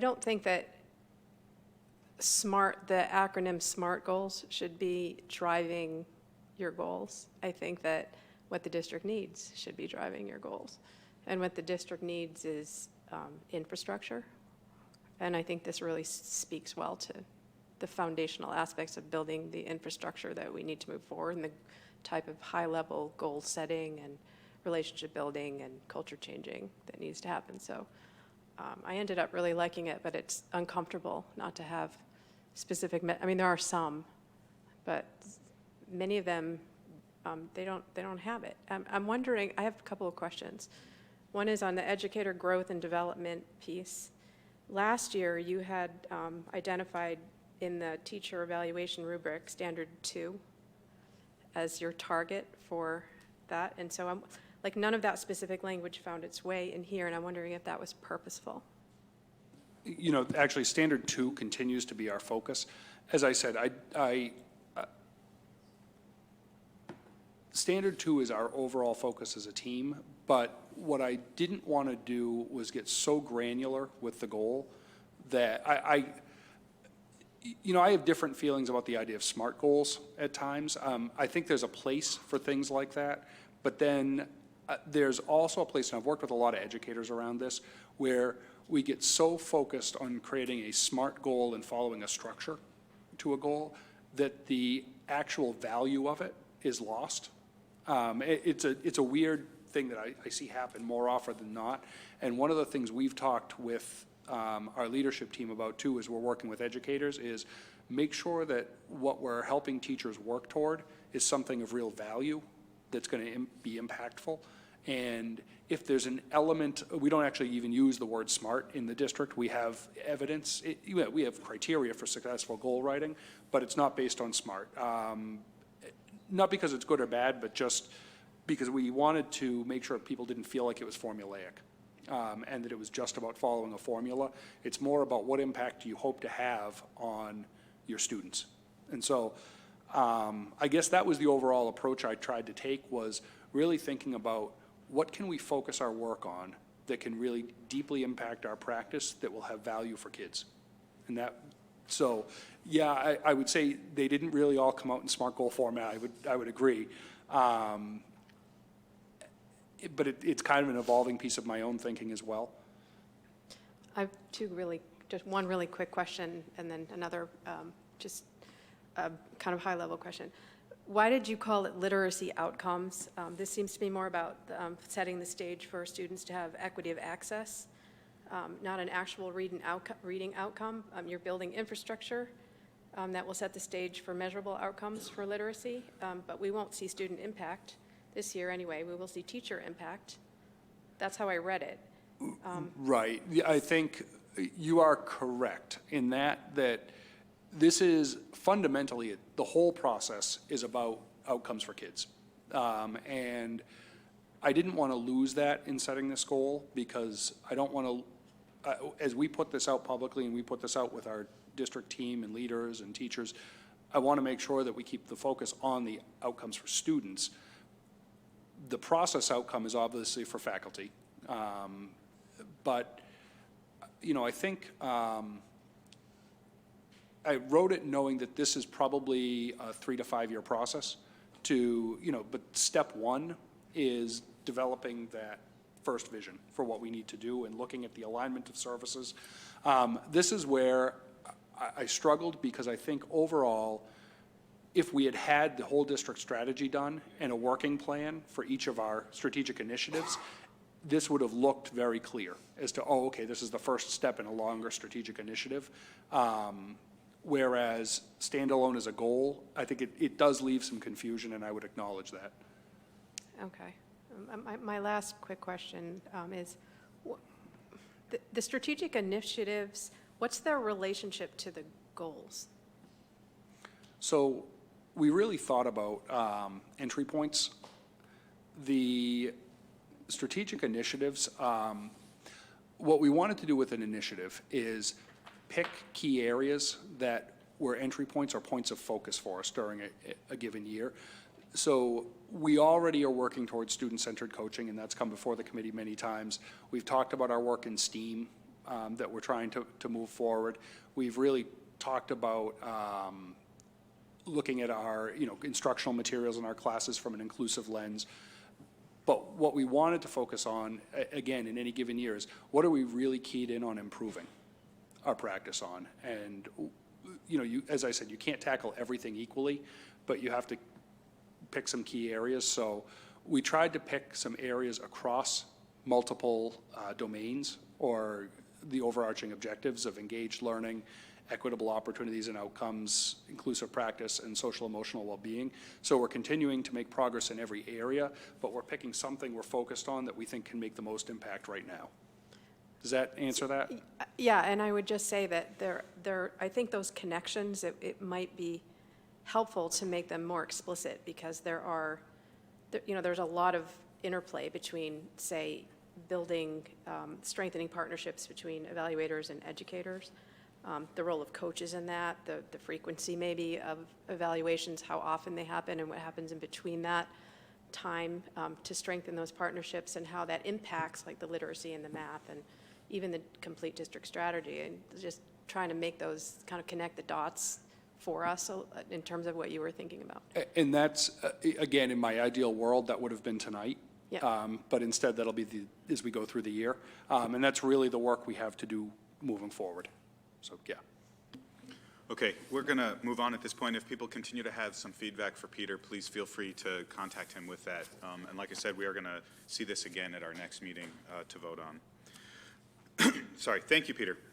Moving on to item 5, ongoing business, 5.1. So in our packets, we have meetings from 3 minutes that we need to approve. We'll go through each of these one at a time.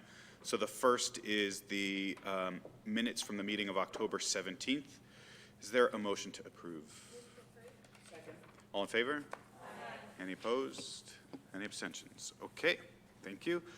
Second one is the minutes of the meeting from November 5th. Is there a motion? Move to approve. Second. And all in favor? Aye. And any opposed? Any abstentions? No. Nora's abstaining. Thank you. All right, the third one is the tri-board meeting, and I would just note that there was an amendment to that submitted by a member of the Acton Board of Selectmen that is noted in the packet that we have now in red. It is on the second page, page 3. So feel free to take a quick look at that, and then I'll entertain a motion for that. Second. All in favor? All right. Aye. Opposed? Abstentions? Okay. Passes unanimously. Moving on to item 5.2, the school calendar. So this is a second read of the school calendar for FY21. And I will entertain a motion to approve that. Move to approve. Second. Any discussion? Couple notes from Marie.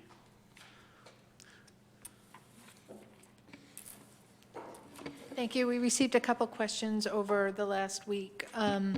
So we're adding Chinese New Year as a no homework day on the no homework calendar. So we've added Diwali, we're adding Chinese New Year along with the list that we had before.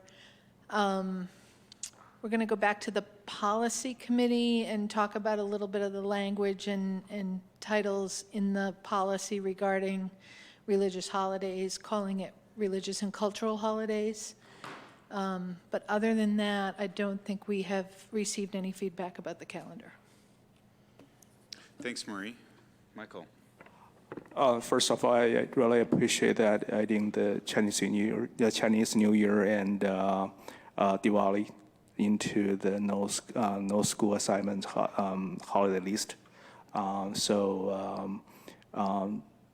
I think this is good, and also I appreciate that we're going to discuss the rest of things in the policies in the policy meeting. So move forward. All right, thank you. Okay, so I believe we have a seconded motion on the floor. So all in favor? Aye. Any opposed? Any abstentions? That passes unanimously as well.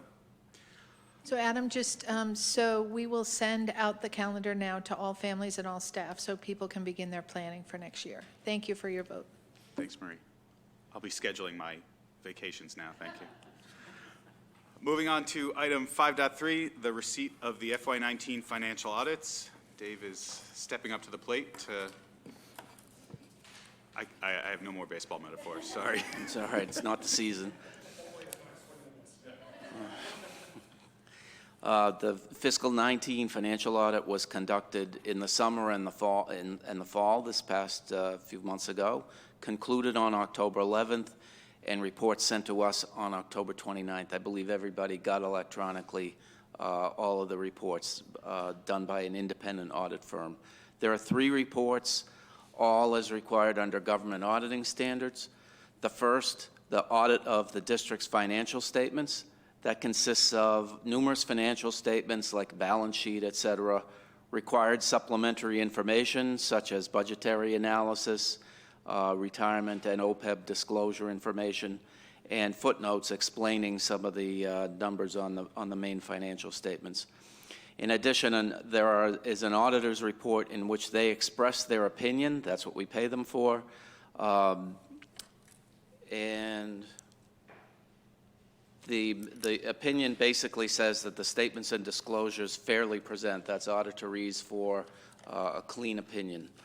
There are, while quite scintillating, I'm not going to walk through 59 pages, including 2 that read this page intentionally left blank. But if anybody, seriously, if anybody reads them and either doesn't understand or has any questions, please feel free to ask me. It's just the main financial report. The independent review provided a clean opinion, and this report will be used by, among others, the ratings agency when we, in advance of selling bonds. So that's why it's important. I'll ask for questions at the end because I'm in the home stretch already.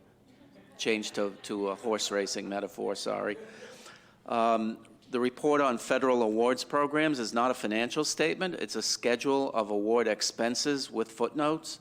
The auditor's reports, there are 2 of them on these. One relates to internal controls over federal program spending, and one relates to compliance with laws and regulations. Both are additionally clean reports.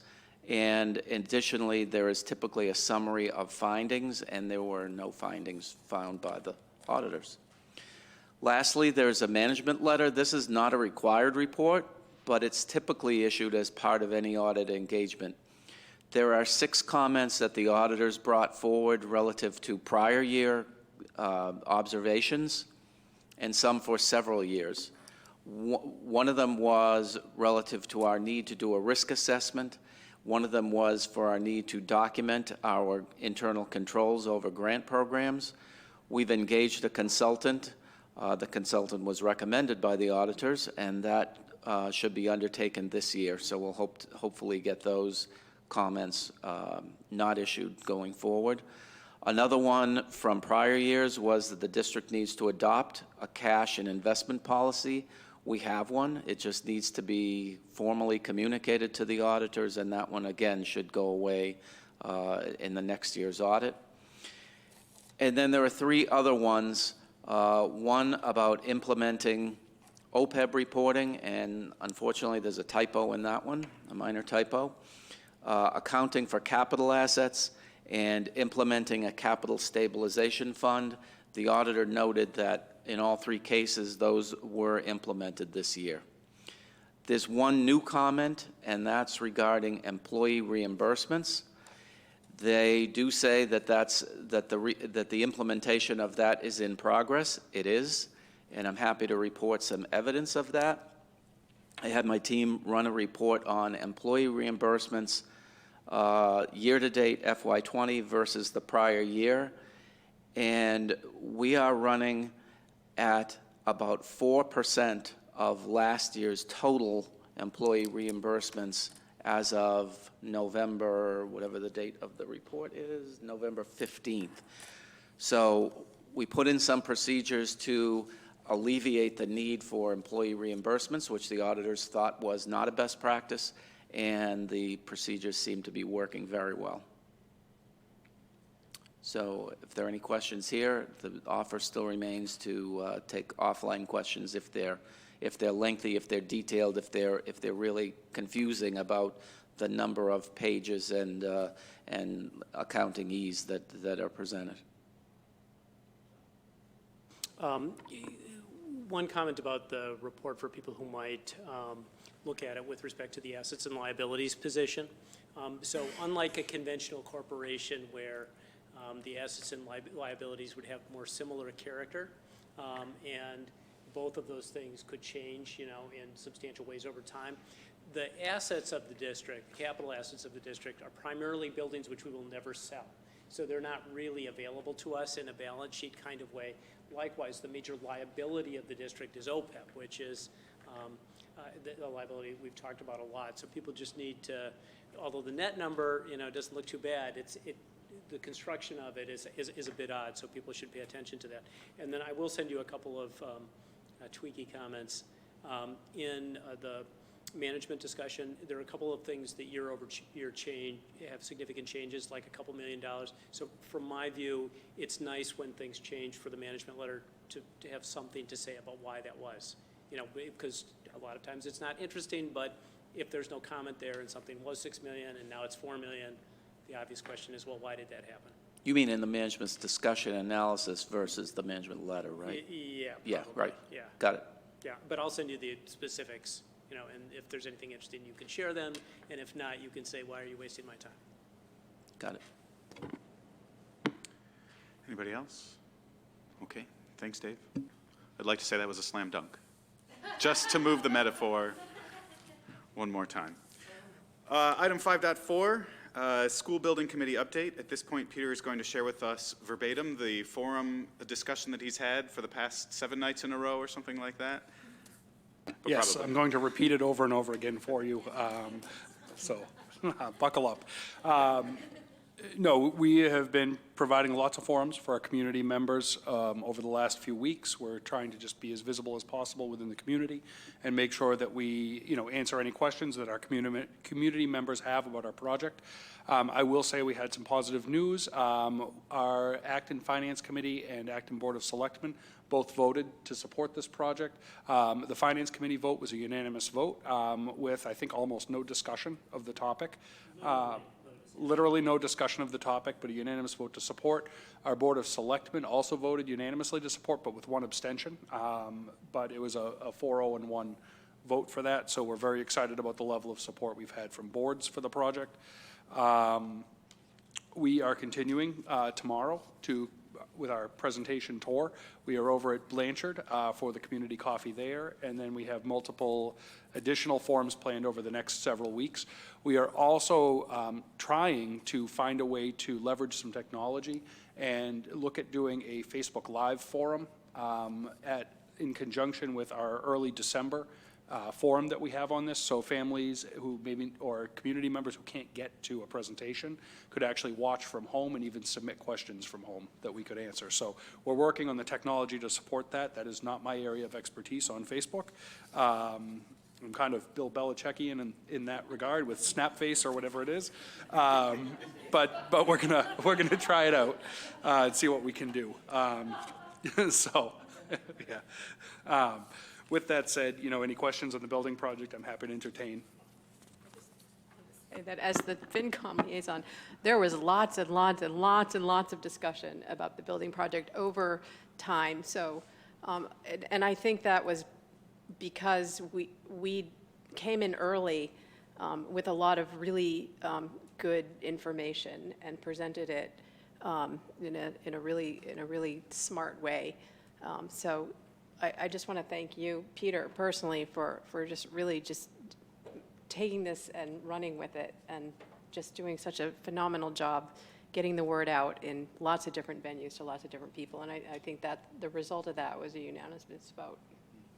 Well, thank you. You know, I will say, really, you know, we say it all the time, but I just want to reiterate, it is absolutely a team effort because, you know, we've had a lot of feedback on presentations about what people need to hear.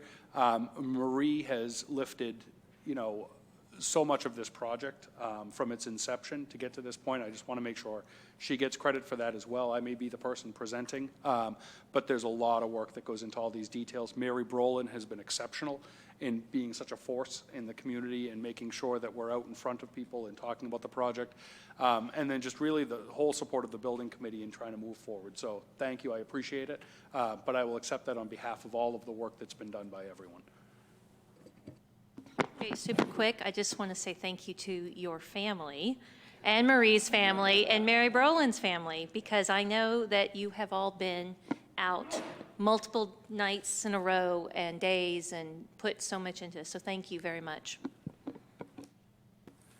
Thank you. All right, moving on to item 5.5, subcommittee business. We'll start with Amy and policy. So the policy committee met earlier this week, I think, or the previous week. Was that this week? It's been a long week. So the policy that we brought to you at the last meeting was tutoring for pay. That policy has gone out to teachers and it's gone out to the community. We've gotten a little bit of feedback. We've asked parents to, the deadline for feedback was supposed to be tomorrow. So there's no plan to vote on the policy tonight. And in fact, I would like to, if anyone is paying attention, we were going to extend it to Monday, just so you have the weekend if there are any more comments that the community would like to send in around this tutoring for pay policy. We'll take another look at it on the December 5th meeting and then hopefully ask for a vote on the December 19th meeting. I'll just add one quick note on that, and just as a reminder to everyone, we know this is a large shift in our practices of our district. One thing we want to be responsive to in terms of our families is making sure we're providing opportunities for support for students that are free of charge. So we're actually working with our junior high and high school administrators to develop, we don't know what we're calling them yet. We don't want to call them academic support centers because there's some confusion about special education to that, but some type of free support centers for students that are staffed by our faculty that any student can go to for free, but we will be funding that rather than families having to pay for that. So that's kind of we're trying to solve, put multiple solutions to a problem. All right, Diane, Budget Subcommittee. Okay, much of this you've already heard tonight. The Budget Subcommittee met. I did not bring my notes, so I don't have the date. But we talked about the audit. We talked about projected budget variances going forward. We talked about the capital improvement spreadsheet that was not yet out, but then became live about a week or two later. We talked about OPEB and the use of E&D with respect to AllDay Kindergarten. So, we brought a lot of those discussions forth to the full committee, but that's generally what we talked about. Thank you. All right, item 5.6 was liaison reports. The one that's on here right now is the conference recap from the MASS conference. Tessa was supposed to be responsible for giving us a lovely recap of that. What I will say as someone who did have the opportunity to attend for a couple days, it was great to spend some time with some of my fellow committee members, really thinking about what we can do to help move our district forward, and going to some really amazing sessions about the current state and the future state of, I think, of education in our state. And I also have to say that there were a number of sessions where I went to where people recognized us as a district that were already participating in a number of the topics that they were speaking on. Does anybody else who was in attendance want to share?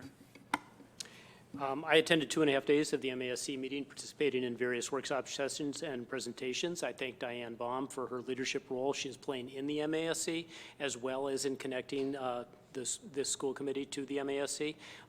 Like you, I'd like to thank my fellow school committee members for making significant time investments to participate in the conference. One of my important learnings from the meeting is the MSBA perspective on the square foot reimbursement for new buildings.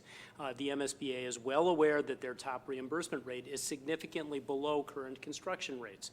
However, the MSBA also understands that the number of projects they are able to support is inversely proportional to that reimbursement rate. Thus, the square foot reimbursement rates are set to strike a balance. The rates should be high enough to make projects affordable for communities, but will not be increased to equal construction rates, with the consequence that the number of projects funded will be decreased. So that is sort of an exemplification of the kind of detailed and useful perspective you can get out of the meetings. I could provide one for every session that I went to. I just want to thank everybody who went. We had a record number of people, 9, I believe, went this year. That's phenomenal. It's a chance for everyone to place what we do in a larger context and interface with other committees. And it's really, this is our advocacy organization, and this is a conduit to the legislature. So this is important work, and thank you all for going, those of you who are able to do so. Thank you. All right. Any other school committee liaison reports? John. On behalf of Diane as her backup, I attended the Finance Committee meeting on Tuesday night. As was previously reported, they voted unanimously without discussion to support the new school project. Jason Cole will actually be presenting the Finance Committee recommendation at town meeting, at Acton Town Meeting. After discussion, the Finance Committee also unanimously voted to support the North Acton Fire Station. David Martin presented an update to the sewer project. After significant discussion, the Finance Committee voted 4-3 to recommend the article. Generally, the Finance Committee has significant concerns about the large increase in tax bills that will occur as the result of these capital investments. And on the operating side, through Q1, Acton Municipal Finances and Enterprise Funds are tracking expected results. Thank you. Any other committee liaison reports? No. Moving on. Item 5.7 is our consent agenda. We have 4 donations on the consent agenda to vote to accept. Does anybody wish to remove any of them from the consent agenda? If not, is there a motion to approve the consent agenda? All in favor? Aye. Any opposed? Any abstentions? That passes unanimously. And thank you for that. Okay, item 5.8, statement of warrants. We have warrants to approve and sign tonight. I will now read the numbers into the record. While Amy laughs at me. There are 4 warrants on the agenda now being circulated. Vendor warrant 20-010 in the amount of $848,815.46. Warrant 20-011 PR in the amount of $1,112,652.68. Student Activity Fund warrant number 20-010 SH in the amount of $32,366.60. And payroll warrant P2011 in the amount of $2,756,974.28. Peter, is there anything from the FYI that you would like to share before we adjourn? No, I just want to thank all of the generosity of the various donors that were kind enough to have donations to the various school programs that we run, so thank you. Is there a motion to adjourn?